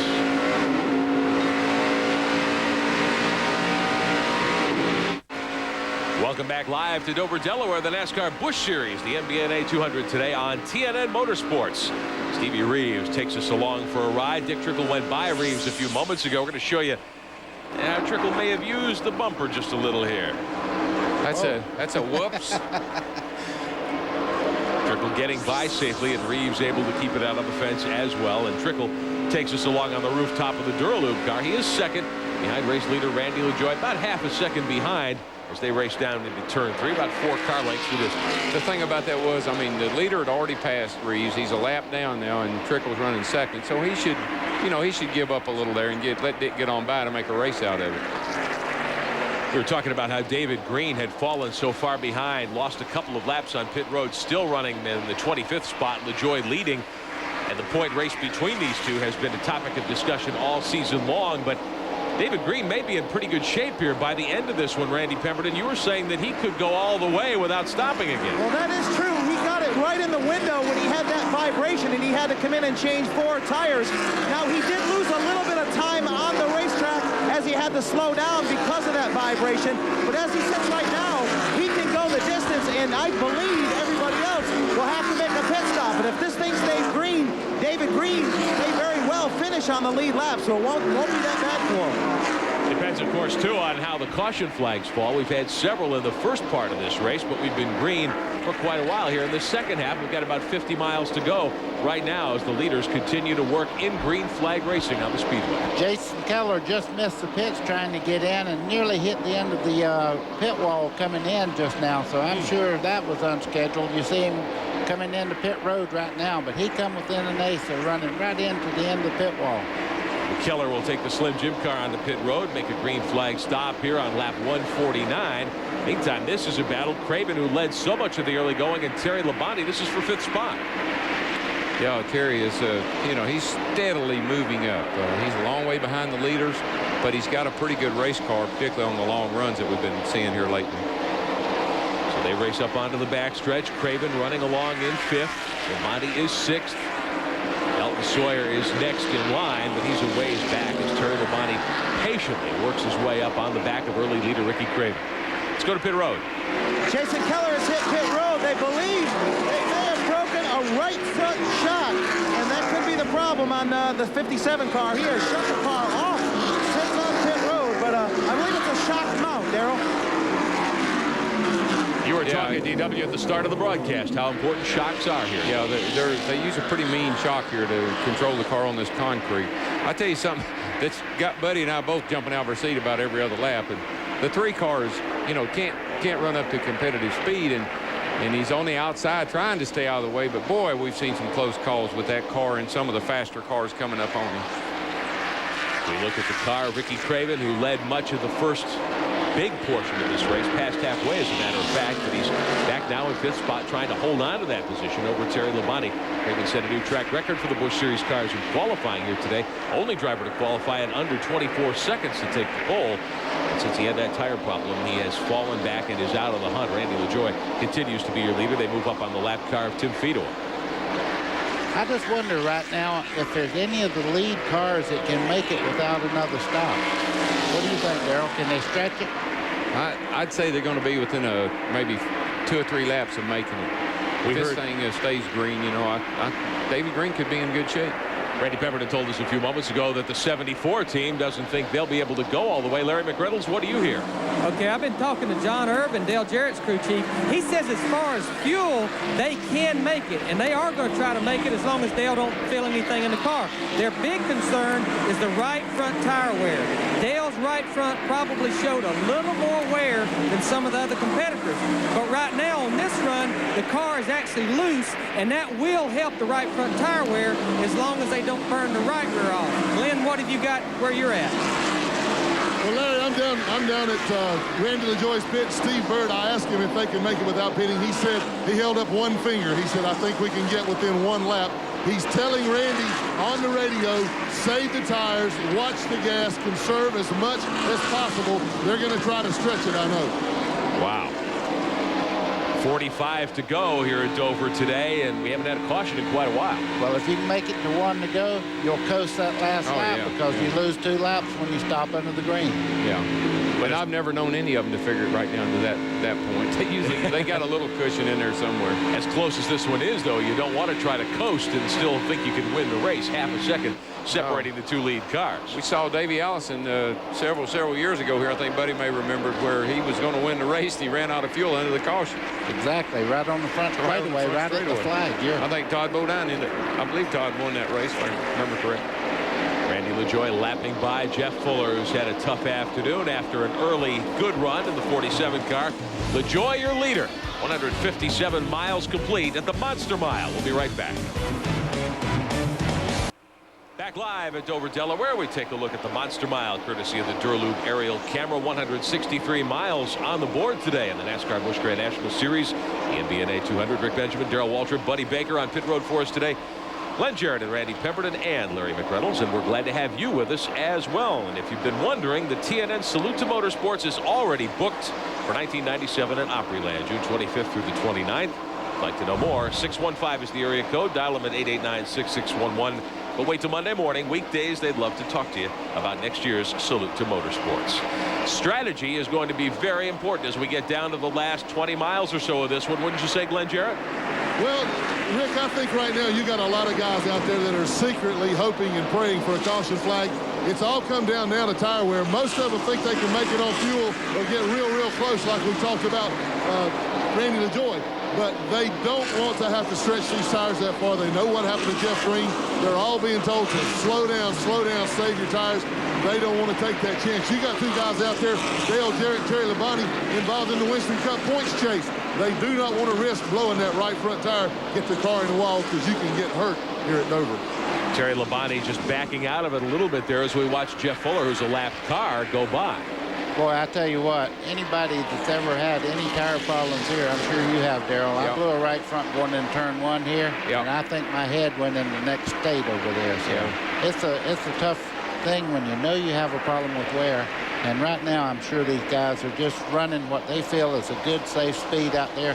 But some people, they race just as hard as they possibly can. Yeah, the thing is, the problem they're having with the camber and too much wear on the inside of the tire, you can't fix that during the race.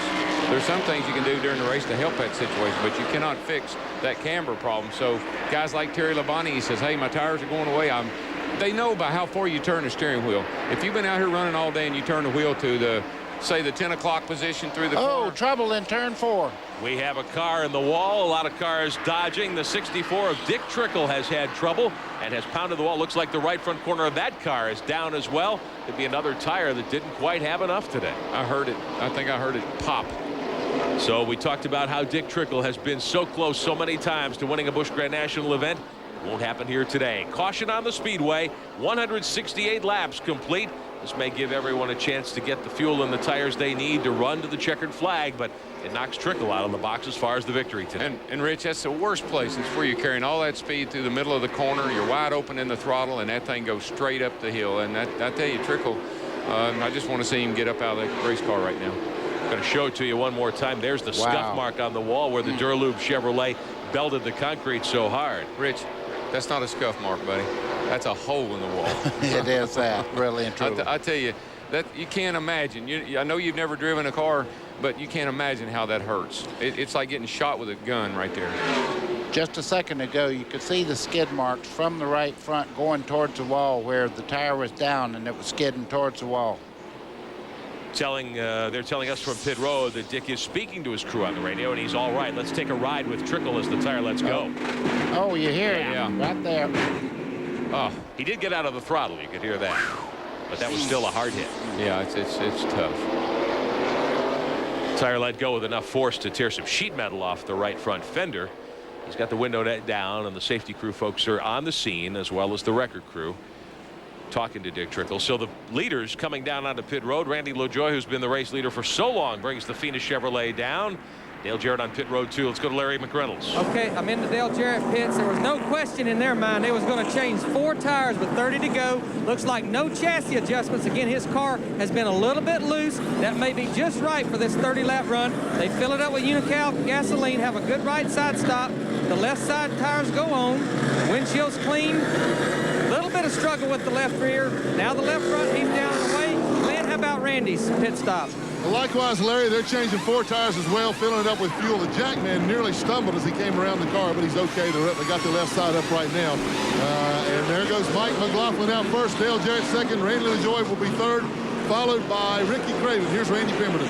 Terry Labonte had a good stop down here. They took 2 rounds of wedge out. They went up on the right rear tire pressure. They were going to go ahead and stick a rubber in, but they didn't believe they had enough time. Just prior to that caution, Terry did want to back it down. He asked the crew, do we have enough gas to go to distance? He was going to really nurse that thing home, but this was a much welcome pit stop, but too bad for Dick Trickle. Tough break indeed. Randy LaJoie, the race leader, gives it up on pit road. He's going to have to come from behind again. He'll have 30 miles to do it in when we come back.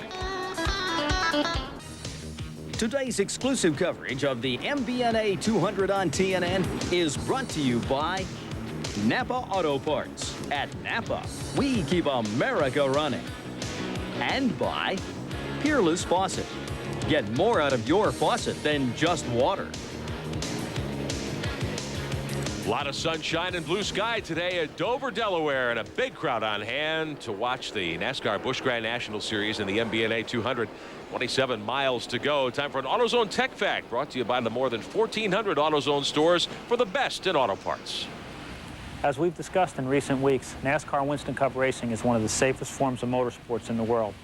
NASCAR has very, very strict rules on how the cars are built. All of the roll bar tubing that goes into a race car must be a specified thickness. Now, how does NASCAR know how thick it is once the car is built?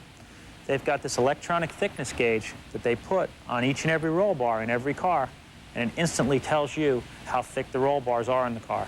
This is the way that NASCAR ensures the safety of its competitors. Thank you, Ray Evernham. He'll be busy tomorrow when the Rainbow Warriors come out and try to win their 3rd straight Winston Cup event. Live coverage of the MBNA 500 at Dover tomorrow at noon Eastern. Talk about the silly season. Boy, this is the time of the year when deals are made and drivers get their new assignments. Here are just some of them. Jeff Green will move to the WCW car next year, the 29. David Green's team moves en masse to Winston Cup. A couple of cars staying put, a couple of drivers staying put, but Mike McLaughlin and Kevin LePage's group may want to go to 2-car teams. We'll show you more later on. Meantime, 26 miles to go. Green is out. Mike McLaughlin is your restart leader. Second is Dale Jarrett. Randy LaJoie is third. This ought to be a dandy 25 miles. I was just fixing to say, take the gloves off. It's a bare knuckle time now. You're going to see these guys give it everything they have. I'll be curious to see how the 34 car fares. Not very well, I don't think, with the 2 tires. I'm pretty sure he just took 2, but it was a good gamble to put him out front. No worries about tire wear or about fuel mileage now with a late caution after Dick Trickle, who ran second and ran strong for so long, had a tire go down and he gets into the wall in turn 4. We ride along in the channel lock car with Phil Parsons, who is 7th. You see Dale Jarrett there. He's moved right on the back bumper of McLaughlin. I'm not sure he's going to be able to hold him off. And right behind him, Randy LaJoie. This is going to be a real dogfight from here to the end. You said Dale Jarrett wouldn't be a factor for anything but second spot. I told you they didn't need a caution because LaJoie is not getting out of the pits very well. So that was definitely going to hurt him. And I think that's going By the time you get through, Randy LaJoie might make you a profit yet. Yeah, he'll be all right. He's going to take the lead. 176 laps on the board. LaJoie chasing Jarrett. This is the battle for the lead off of turn 4. And here comes LaJoie to the inside with Craven now part of the battle too. And LaJoie recaptures the point. You were right, Darrell. He's going to have a hard time holding Ricky Craven off too. Ricky Craven's proved that he has one of the fastest cars out here, and with fresh rubber, I think being on the pole, he definitely had the fastest car now. Will he be able to reel in LaJoie? Every lap he sits behind Dale Jarrett takes that little chance away from him. LaJoie opens up 3 car lengths as they come onto the main straightaway, and Craven now trying to find a way to get inside Jarrett. Yeah, and right. Don't look too far behind you, Ricky. Don't look too far behind you. The Iceman cometh. That's right. That's right. Terry Labonte sits back there in 4th. Great run today for Dale Jarrett from 29th spot. Let's go back to pit road quickly with Larry McReynolds. Rick, we keep talking about this tire wear. Nobody's probably going to be prouder to know that caution come out than Dale Jarrett. This is the inside of his right front. That's the steel belt right there. But now you heard me report his car had been loose. This is his right rear. We're seeing almost some of the same things. So I guarantee you, Dale Jarrett, when he sees these tires, he's going to be glad to know that caution come out. And, you know, I want to add, this is not necessarily a tire problem. It's just a combination of things. Teams running a lot of camber like we talked about, and the concrete is so abrasive and the tires bite so hard, it's just wearing them out. Back up to you, Rick. Speaking about wearing them out, Randy LaJoie is back to wearing out the field here with 20 miles to go. Dale Jarrett trying to track him down, and now the two of Ricky Craven has slipped back a few car lengths. Yeah, he has, but you know, somebody we've overlooked all day long, and I want to be sure and give a call to Elton Sawyer. He's drove the wheels off of that Lipton T Ford today, and it's sitting there, what, in 6th place right now, and he's had a great run all day long. We haven't even said much about him. He's been kind of silently holding his own. Started 10th today. They've had good pit stops, and they've been in the hunt all afternoon. And Phil Parsons has just moved by Terry Labonte, so he's running very well right here at the end. And I tell you, all these guys need a win right now. Phil Parsons is really pushing this car for everything it's worth. Randy LaJoie continues to be your leader. We take a look at Elton Sawyer in the 5th spot, having gotten by Labonte. Well, when you talk about Phil Parsons, I think about earlier in the year, what a great year he was having. He was having great finishes, right on the verge of winning a race. Then he went through the middle of the season, had a lot of accidents and things that were just out of his control. He's had a pretty good year, even though he hadn't had good results lately. Parsons in 4th, Ricky Craven directly in front of him in 3rd, trying to find their way to the leaders. 183 laps complete, 17 miles to go, and your leader is that guy, Randy LaJoie. We'll be back. 10 miles to go at Dover, Delaware, as we look down on a couple of the cars running well today from our Duralube aerial camera. Phil Parsons has just gotten by Ricky Craven's automobile. This is for 3rd spot as they race onto the main straightaway, and Parsons has turned in a great ride today. 10 to go. Your leader remains LaJoie. We look a little further back on the field. That's Mike Wallace, lap car at the moment, and a couple of drivers we've talked about. You all mentioned how Elton Sawyer had done such a nice job today. He's 7th, but how about Elliott Sadler, his first start at Dover, 8th? That's incredible. I mean, the man's never been here, and I know I listened to him on the scanner during practice, and he was trying to just get some seat time during practice so he'd know the racetrack, and he's done a great job today, and the crew's done a good job of getting him up there and keeping him there. I think Gary Bechtel's got a diamond in the rough right there. I think he may have. Time. I think he may have. Another driver out of Emporia, Virginia. He and his brother Hermie both in the field here today. And Elliott Sadler may have a chance to get by Elton Sawyer, pick up one more spot. That's the battle for 7th as they truck down into turn 3. Laps indeed winding down. 192 complete, 8 to go. Randy LaJoie just puts 192 up on the scoreboard. Man, those cars are going down through that camera right in the middle of front straightaway there really lets you know how fast these cars are going. They're averaging 150 miles an hour around this racetrack. Can you imagine 175 miles an hour on a mile racetrack? That's what they're doing down the straightaway, right at it. Very, very fast on the cement surface. This is the battle for 4th spot, and Terry Labonte is about to move by Ricky Craven to take over 4th as they come down the main straightaway. Yep. Labonte to the inside and makes the pass. So Terry Labonte gains another position here. Well, not yet, though. And you see Mike McLaughlin, he only took on 2 tires, but now everybody's on hot tires. He's moving up again. Yeah. He had called in and said he was loose after that pit stop, but the car seems to be working a little better for him right now. McLaughlin, who led briefly in the middle portion of the race, back to 6th position right now. So Labonte makes the pass on Craven. Terry Labonte is 4th. This is the battle for the lead as the laps come down to 200. Randy LaJoie in the 74 is your leader. Dale Jarrett in the 32 in 2nd spot. There'll be 5 to go this time by. Larry McReynolds. Rick, prior to that last pit stop, Dale Jarrett had said he was a little bit loose. They made just a slight air pressure adjustment to tighten him up. Now he's telling them, guys, especially with not many laps on the tires, I'm a little bit too tight. So with 5 miles to go, catching Randy LaJoie is going to be one thing. Passing him with that car pushing is going to be another. And a pass just made there. Elliott Sadler made the move on Elton Sawyer as they work on 7th spot. So give Elliott Sadler a call. He moves up to the number 7 position in Gary Bechtel's car. A lot of turmoil in that team this year. A couple of different drivers. Steve Grissom started the year driving both cars for them. They've had a couple of different drivers take turns behind the wheel, but Elliott Sadler's in there permanently now, doing a very nice job here today.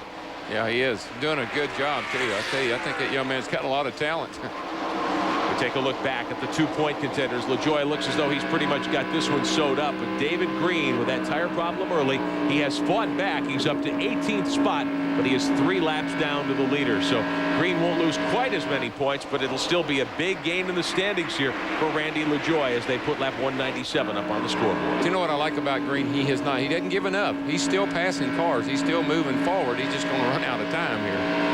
Hermie Sadler watching green as they move on to the back straightaway. A couple of more trips will do it here today at Dover, Delaware. It's been a great race. Hope you've enjoyed our coverage this afternoon. Randy LaJoie with the lead. 2 laps to go. That time by LaJoie took the 2-to-go sign.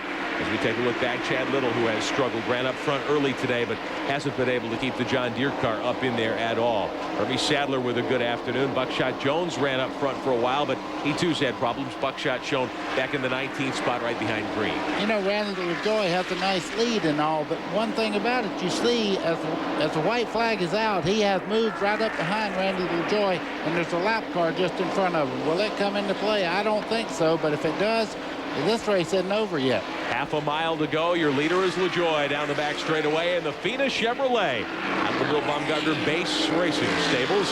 LaJoie working on his 5th win of the year, but there's traffic in front. See what happens. Dale Jarrett closes, can't do it. Randy LaJoie, your winner here this afternoon. He sweeps in Dover, Delaware in 1996. 2nd straight win here. His 95th career start. Marks his 17th top 10 of the season. And his 5th victory on the year. So Randy LaJoie will gain a good bit of ground on David Green today in the battle for the Busch Grand National Series point championship. Now, this is the team that won the championship last year with Johnny Benson Jr. in the saddle. They're trying to make it 2 straight. Randy LaJoie, your winner this afternoon at Dover, Delaware, as it becomes very much overcast. Yeah, you know, the thing about a great team like that, they qualified 20th. No big deal. We got a great car. We can win the race. And sure enough, they're right. He was just as good as his promise to me this morning. I'll say a great run for Randy LaJoie here today. And we'll meet the winner in victory lane in just a moment. Dale Jarrett comes home 2nd. Bill Parsons, Terry Labonte, Ricky Craven, unofficially your top 5 here today at Dover. Randy LaJoie ready to unbuckle. Larry McReynolds, want to thank you for your help today. Darrell Waltrip as well. Yeah, Have thanks. A good It's been a lot practice. of fun, Rick. And, Good luck to you, buddy. tomorrow, Dale. Thank you, buddy. Yeah. Go down and work on my tires. All right, do that indeed. We'll come back, meet the winner in victory lane on TNN Motorsports after this.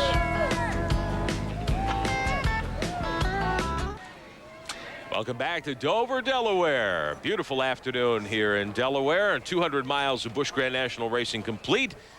And a great win today for the guy who's 2nd in the Busch Series points, but may have a shot at this championship. What do you think? There's Randy LaJoie jumping out of the car. We'll talk to him in just a moment. I believe Glenn Jarrett is there in victory lane for us. And he gets a big kiss from his wife. Got congratulations from his 2 kids. 2nd consecutive win here at Dover. You cut the points lead basically in half, and what an awesome race car you had today. We could just get this thing to qualify. We have to pass a lot of cars, but you know, once again, this Fina race team just did their job, and I'm glad to say I'll be back with them again next year. Fina's staying on board. Have the same engine program with K-Tech, and we might just have to put this thing under storage and bring it back to Dover because it's a good race car, especially here. We're gonna take this thing to Charlotte. Hey, we got to beat that 95 car. We did it today. We got 3 more to go. Randy, did you have any problems at all out there today? A couple of miscues, looks like in the pits, not too bad. Wasn't enough to hurt you because you were able to get back to the front, but I didn't see you have any trouble at all on the racetrack. Hell, the way our pit stops have been going, these have been good. So, no, I mean, I knew we had a good race car.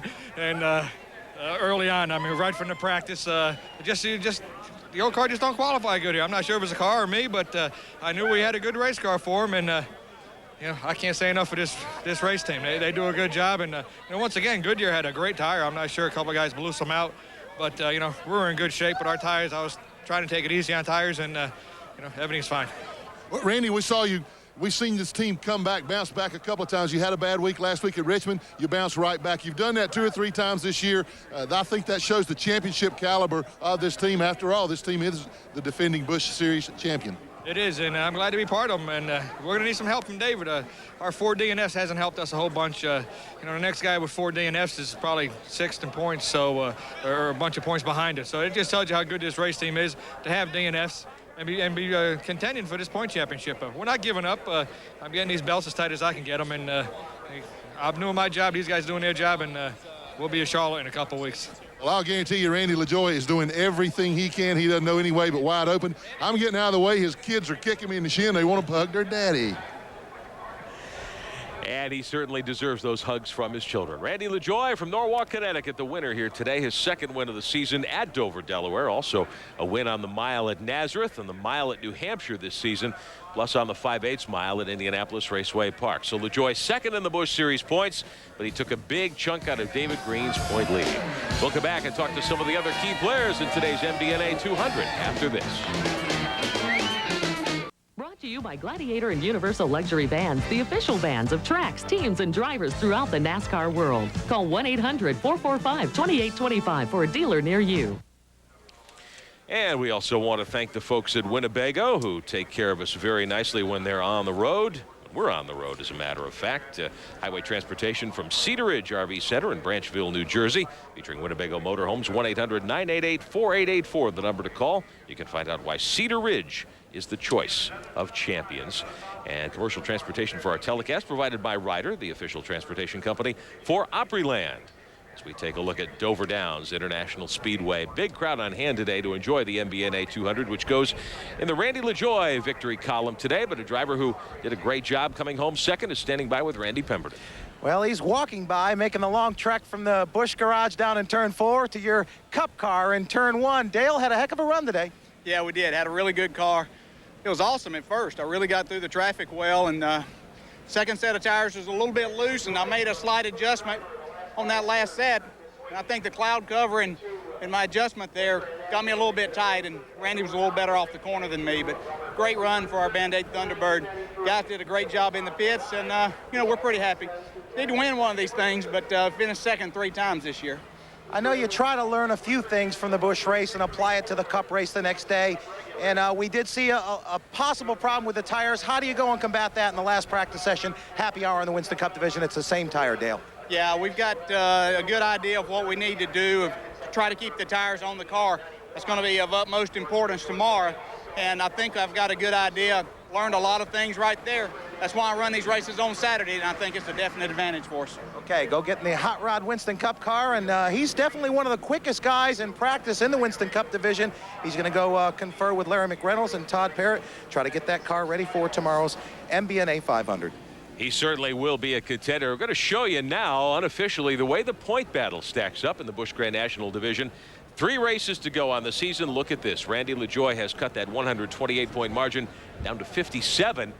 David Green remains the point leader, but LaJoie very much with a shot at taking the title in the last couple of events this season. A couple of other drivers made good moves as well. Todd Bodine comes up to 3rd from 5th at this point. Let's find out more about some of these teams as they look ahead to the latter part of the season. Let's talk to the winning crew chief. He's standing by with Glenn Jarrett. And Steve Bird just now conferring with some people from Dale Earnhardt's crew. Bobby Hutchins there, so they're checking and talking about tire wear, I imagine. And what was that all about? First of all, congratulations. Well, it was great. It's great to be back in victory lane at Dover, you know. It just shows how tough the base motorsports team is. The guys never give up. Randy never gives up. We just do a great job, everybody, with Fina, and we're back in winner's circle. What's hurting us is the 4 DNFs, but we'll just try to make up for it. Well, like I was talking to Randy, Steve, you just continue to bounce back. You have a bad week at Richmond, and you bounce right back here at Dover, and you win. And I'm telling him that shows the championship caliber of this team. You guys have been there before. You've won the championship. You know that you just keep digging, never give up. Well, that's true. You know, there's an old saying, you make your own luck, but sometimes you just can't make it when a rear end breaks or you get wrecked, you know. And I don't know. We're just going to try to do it. We ain't worrying about points. We're going after the wins, and we'll see what happens down in Miami. Steve, your car seemed to have awfully good tire wear. A lot of guys were having some problems, some tires that were worn through, got some cars into the wall. What's the secret? Well, I really think it's good communication between me and Randy and our shot guy, Billy Nazareth. I think all 3 of us work together great and really try to get the right combination. And we got a good setup for here. We've been lucky here with Johnny. We won and everything, and I'm just, thank God. Are we seeing some Winston Cup teams? We see Bobby Hutchins down talking. Is that what this is about?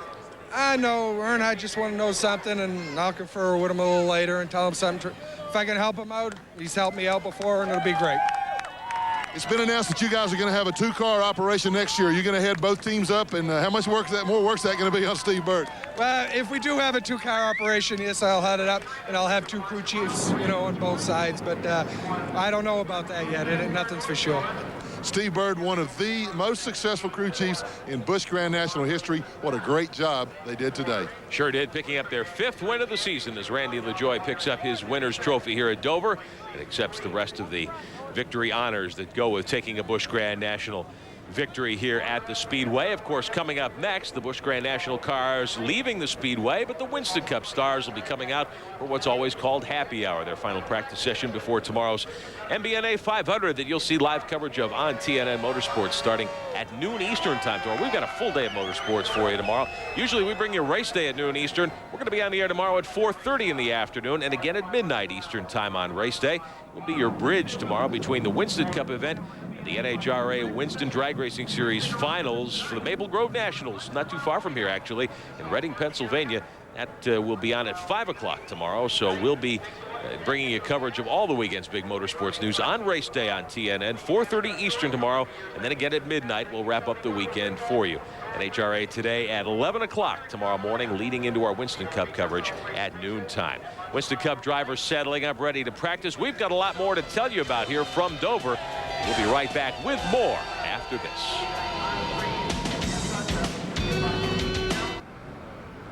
Welcome back live to Dover Downs International Speedway on TNN Motorsports. The MBNA 200 for the Busch Grand National cars complete. Randy LaJoie in victory lane for the 5th time in 1996, and he's really cut into the point lead that David Green enjoyed starting out today. Started to talk about this during the course of the race this afternoon. Some of the drivers and teams have already made their plans firm and have made some announcements, in fact, looking ahead to next year. We'll run through a few of those for you. As we mentioned, Jeff Green goes to work for the Gary Bechtel Diamond Ridge Motorsports team next year. He'll be driving what'll be one half of a 2-car operation in the Busch Series. He'll be in the 29 car. And Glenn Jarrett is standing by right now with Jeff Green, who had a tough afternoon today. Glenn? Well, he certainly did, Rick. He had an awfully good race car, but we were talking about before you came to us here. You needed a caution along about that time, but you sure didn't want to be hit. We sure didn't, Glenn, I tell you. We had an awful good car. We were just a little bit snug there at first, and, you know, I was just biding my time. David got to me, I let him by, and those other guys was getting to me, I just let him by. I knew that we could be there at the end, but like I said, it was a bad deal for us. And Good Wrench, I tell you, they've been strong with me all year long, and we're going to get them a win. We're going to get them at 3rd place in points for when the year is over. So we're looking forward to the next 3 races. Just thought we had a good shot at it today, and I hated that it happened. Well, you say you got 3 races left with these guys. Tell us about your plans for next year. Well, we got some good plans, I think. Gary Bechtel has signed me to run his Busch car. Me and Elliott both are going to run. We'll have 2 teams, and really looking forward to that. It's you know, Elliott's awful strong. I don't know where he finished today, but I seen him out there. He's running really good, and he's going to be a good teammate. I think. I think we'll work good together. Hopefully, I can help him a little bit, and hopefully, he can help me some. So, I don't know. I'm just looking forward to it. But we got 3 more races for the Good Wrench people, and we're looking forward to that. And I thought they fired you or something. I hadn't seen you in a while. You ain't been around a long time. I got to take grief from these guys. One more question, Jeff. I'm sure you have some regrets, some mixed feelings about leaving Dale Earnhardt's operation, but I'm sure as a race driver, you've probably gained a lot of knowledge. Well, I have. It's been a good 2 years. I tell you, I couldn't have done it without them for sure. Dale and Teresa gave me opportunity when nobody would, so I'll always remember that in my heart. And if I never race another race, you know, I can always remember those 2 years I had with Dale Earnhardt, and I appreciate it. Well, very gracious young man, and I'll bet you he'll race another race. Jeff Green. As they load the Good Wrench Chevrolet up in the Dale Earnhardt Motorsports trailer, let's go back and show you some of the other changes or lack thereof for some of these drivers. Hermie Sadler back with his DeWalt operation, and Phil Parsons with the channel lock number 10. Tim Fedewa, not sure yet whether he's going to be back in the 40 car or not. Mike Wallace with a big announcement here this weekend. Ron Neal's Prototype Engines Group, they're moving to Winston Cup next year, and SPAM will be the sponsor. So Mike Wallace gets his wish, and he'll be back in the Winston Cup Series full-time come 1997. What do you think? Is that a team, buddy, that has a chance to be a contender next year? I think so. I think Mike Wallace has tremendous ability, and with Ron Neal, certainly going to have the power to go with it. So I think he's just moments away of being a force in racing. He's won Busch Grand National races before. I think he has the talent. Certainly got the stamina. Big boy, strong. Yeah, I look for him to do well. It'll be interesting to see. Some of us have been talking about, we've been doing some coverage of this on race day, of course, which will be on tomorrow here on TNN. There are going to be an awful lot of Winston Cup cars at Daytona next year, maybe 65 cars trying for a spot in the field. You won't go to Daytona without going down there and doing the practice work that you have to do. You have to go to the wind tunnel 3 or 4 times. You have to have your engine program in place, or either rent motors. A lot of people rent motors from the better running race teams. So everybody has to have everything in place. You don't go to Daytona in one day and try to make that race. Back to the Busch Series now as we look ahead to next year. Curtis Markham and Elliott Sadler, Glenn Allen also, and Mike Dillon slated to stay where they are. Dennis Setzer's plans are up in the air at this point, as are Larry Pearson's. The Mac Martin team pretty much closed up shop a couple of weeks ago. Larry's been in Curtis Key's 4 the last 2 weeks with Stanley on the car. Bobby Donner, it's unclear what he's going to do. And Tony Stewart, probably the hottest name in racing right now in terms of young up-and-coming drivers. Is he going to spend more time in IndyCars in the IRL, or is he going to run Winston Cup full-time for Harry Ranier, or might he go someplace else? We don't really know now. I hear they're planning on running a Winston Cup team out of the Ranier Racing team next year, also a truck program. So Tony Stewart certainly has the ability. I think he needs a little more seat time to be a guy that's really consistently good. But you got a guy in the next there, Steve Park. Yeah. What a future. I'm going to tell you, if I had a race team right now, Dale Earnhardt would have to wrestle me for that guy. Park certainly has turned a lot of heads this year with his performances at Watkins Glen and at New Hampshire. Mark Green will have a full-time ride in the Busch Series next year. He'll be with the Timberwolf team in the 37 car, but they'll be at every stop on the tour come 1997. Driver who had a tough afternoon in many ways, but a good finish today. 6th place for Mike McLaughlin, standing by with one of our guys on pit road. Well, thanks, Rick. And we got here just a little too late. All through his career, the 20 years I've known him, he's been known as Magic Shoes McLaughlin. And until just right before we came on camera, he didn't have any shoes on. But, Mike, pretty good run today. You guys gambled there at the end, just didn't pay off. Yeah, the first 2 set of tires were sticker tire, and they were better. The last set was scuffs. It wasn't the way to go. Every time you come here to Dover, though, it seems that the car runs awfully well. It's got to give you a good feeling when you even come in this racetrack and say, man, this is Dover. This car's won here so many times. We're going to run good today. It does feel good. It's a good racetrack. And we run good. Today we were decent. The Royal Oak crew did a great job in the pits all day long. They're ready for the other side of the fence, I think. These guys are good. And we just need a couple breaks, you know. We made a call there for the tires that we did put on, and they weren't the right ones, but we'll go get them next week.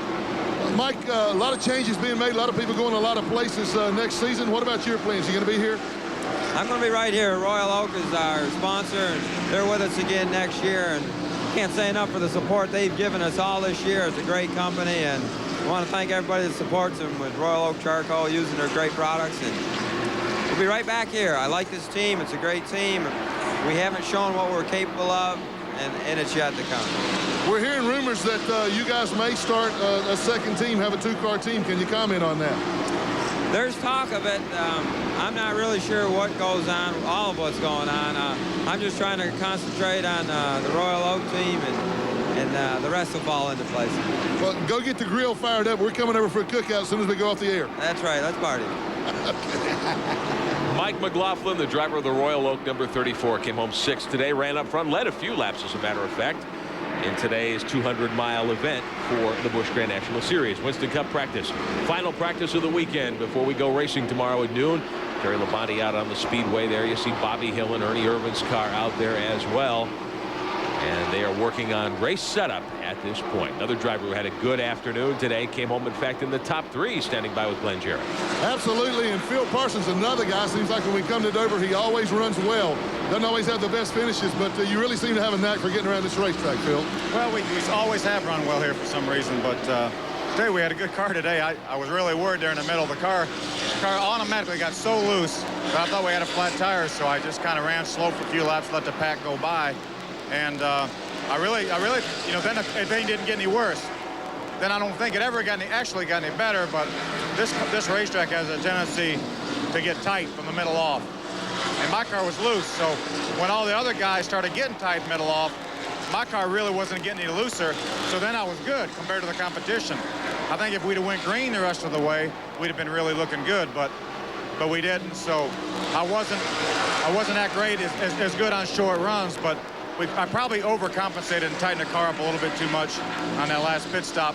But I was afraid of getting loose. I knew if I got loose, I couldn't beat anybody. A little bit tight, the tires are going to hold it for a while. And if a little bit tight, I know I could still go up front. And I didn't want to get loose again. So we'll have to take third, I guess. But my Channel Lock crew did a super job again, and I don't know what it is about Dover. Really, the concrete. We finished 4th and 3rd at Bristol on a concrete, and I think we were 7th or 8th there in the spring and 3rd this time. So I guess we like concrete for some reason.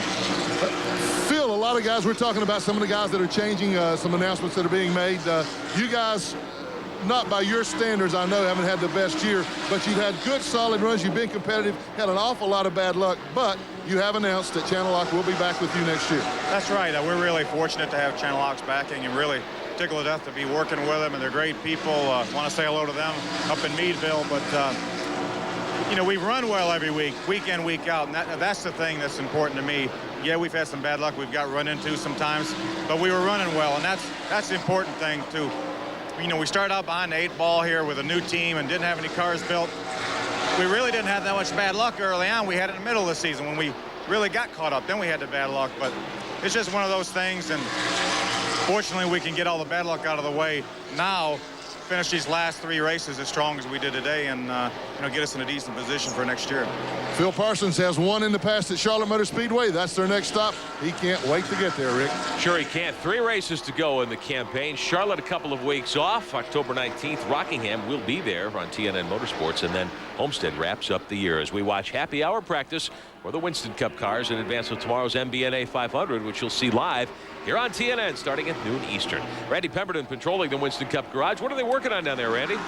You name it. With the NBNA 200 now in the books, all eyes in the grandstand for the fans, focus on the Winston Cup cars, and all the attention from the mechanics now go to the Winston Cup cars in the garage area. Mere moments ago, this garage area was empty. What they do is they get ready and finish qualifying here on Friday. Once they get in the field, providing they don't have to go in second round of qualifying, then they start working on the race setup.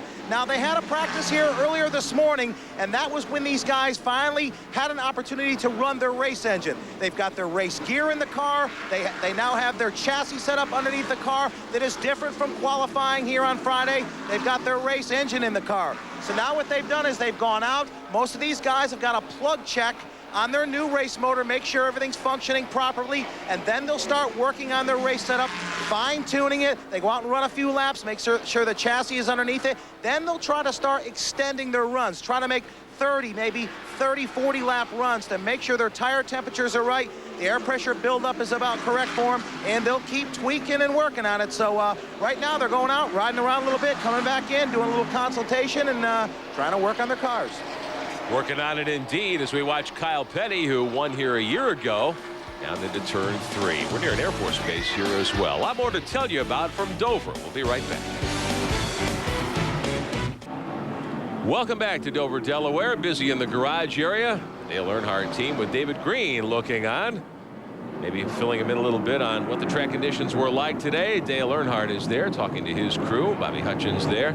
The MBNA 200 for the Busch Series cars into the books today. Randy LaJoie doubling here at Dover this year, winning the June race, coming back from 24th starting spot to take the victory today. And Dale Jarrett comes home second. Parsons in the body. Craven, the pole sitter, who led a long way today, didn't quite have enough in the tire department. McLaughlin and Elliott Sadler, Sawyer Little, and Hermie Sadler, the top 10 today. We'll take you through the rest of the field. Todd Bodine had troubles, but came back for 11th. Jeff Fuller ran well early, dropped back to 20th at the end. There's David Green with that 18th place finish. He lost a big chunk of his point lead here today. Tim Fedor comes home 21st. Dick Trickle, who ran second, ran up in the top group most of the way before cutting a tire. He finishes in the 30th position. And the last group we want to show you, Kevin LePage in 31st. He was out early with ignition troubles. Jimmy Spencer parked it after a couple of laps. He rounds out the field in 40th spot. Glenn Jarrett down in the garage area with Elton Sawyer. What's the story down there, Glenn? Well, Rick, one quick comment. You know, if I were a guy coming to run this race next September, I would want to start 24th because that's where the winners come from. The last 2 races here at Dover in September. Elton Sawyer down here looking on at the Winston Cup cars practicing. I know that's where your heart wants to be, but in the meantime, a pretty good run in the Busch Grand National Series today. Well, it was a great run. Bob and Eddie and all the guys did a great job on the car. Keith Roberts did a great job with the engine. We thought we really had something. The last pit stop, they did a great job, got me out like 5th, and the car just was too right up off the corner, and I lost 2 spots, but I was pretty pleased with it. And then my car finished like 16th, so I was really happy with that. So it was a good day for us. That car, of course, he's talking about, driven by his wife, Patty Moise. Elton, I see the look in your eyes down here watching the Cup cars go by. Any plans for next year you can talk about? Well, we're working on some things, you know. I want to be back in that other garage. This is a great division. I love running it, but I want to be over there racing with those guys on Sunday. We're working on some things. Keep our fingers crossed and hope something works out. Well, we certainly hope something works out for you, Elton. Thanks for taking time to talk with us. Now here's Randy Pemberton. Well, we got David Green over here in the garage area. He had a heck of a run, but the vibration in the tire and then the equalized tire that brought you to a disappointing finish, David. Yeah, it was, Randy. I don't know exactly. The Goodyear tires were good, but after that stop, we didn't do nothing in the car, and all of a sudden, vibrated so bad I couldn't hold the wheel, so I had to come in under green. As you know, it's all over them, but congratulations to Randy. He ran well. We ran well also, but it's little things like this that's kept this point battle really close. Keep our fingers crossed. Real quickly, what were you discussing with Dale Earnhardt? Well, he just wanted to know what the track did, so I told him, you know, he's a good buddy of mine. It's pretty neat to hear from a guy like that to ask questions to. Okay, Rick. David Green disappointed with his outcome here today, but he'll be back. 3 races to go in the season. He's still the point leader. We'll come back to tell you more from Dover Downs after this. Today's exclusive coverage of the MBNA 200 on TNN has been brought to you by Texaco Clean System 3 gasolines. Add more life to your car. Take it to the star. And by Stanley. Since 1843, Stanley has been helping people do things right. Welcome back to Dover, Delaware. The winning crew pushing the Fina Chevrolet back toward their hauler in the Busch Grand National Garage. Our congratulations to Randy LaJoie, Steve Bird, Bill Baumgartner, and the entire Base Motorsports team. Coming up immediately following our broadcast, stay tuned for TNN Fast Tracks on Dover Downs, Motor Trend Television, and then the Shade Tree Mechanic All coming up this afternoon on TNN after we say goodbye. Going to be back, though, with you at 6 o'clock Eastern tonight on Race Talk. Eli is busy following Alabama football today, so it'll be my pleasure to host Race Talk. Our guest tonight is Hut Strickland. 6 o'clock Eastern here on TNN. And we'll be back tomorrow, too, with Race Day, heading back to Charlotte tomorrow morning bright and early. We don't have a morning airing of Race Day tomorrow because of our coverage from Reading, the NHRA drag races, and here at Dover. But 4:30 Eastern will come on right after our coverage of the MBNA 500. And then we'll be back at midnight to wrap up the weekend. 2 different broadcasts, all the latest news on Race Day tomorrow. Inside NASCAR tomorrow, 10 o'clock in the morning. Ed Jarrett and Randy Pemberton have all the latest NASCAR news right here on TNN Motorsports. And NHRA coverage tomorrow, 11 a.m. for NHRA today. And then the finals from the Maple Grove Nationals, 5 o'clock Eastern, our coverage of the NHRA. Hope you enjoyed our coverage today of the MBNA 200. Our congratulations to race winner Randy LaJoie and the Base Motorsports team. Tomorrow, Winston Cup coverage at noon Eastern, the MBNA 500. Eli will be here with Buddy Baker and Dick Berggren to bring you all the action. Join us tomorrow for Race Day at 4:30 Eastern. Thanks for watching. We'll see you next time.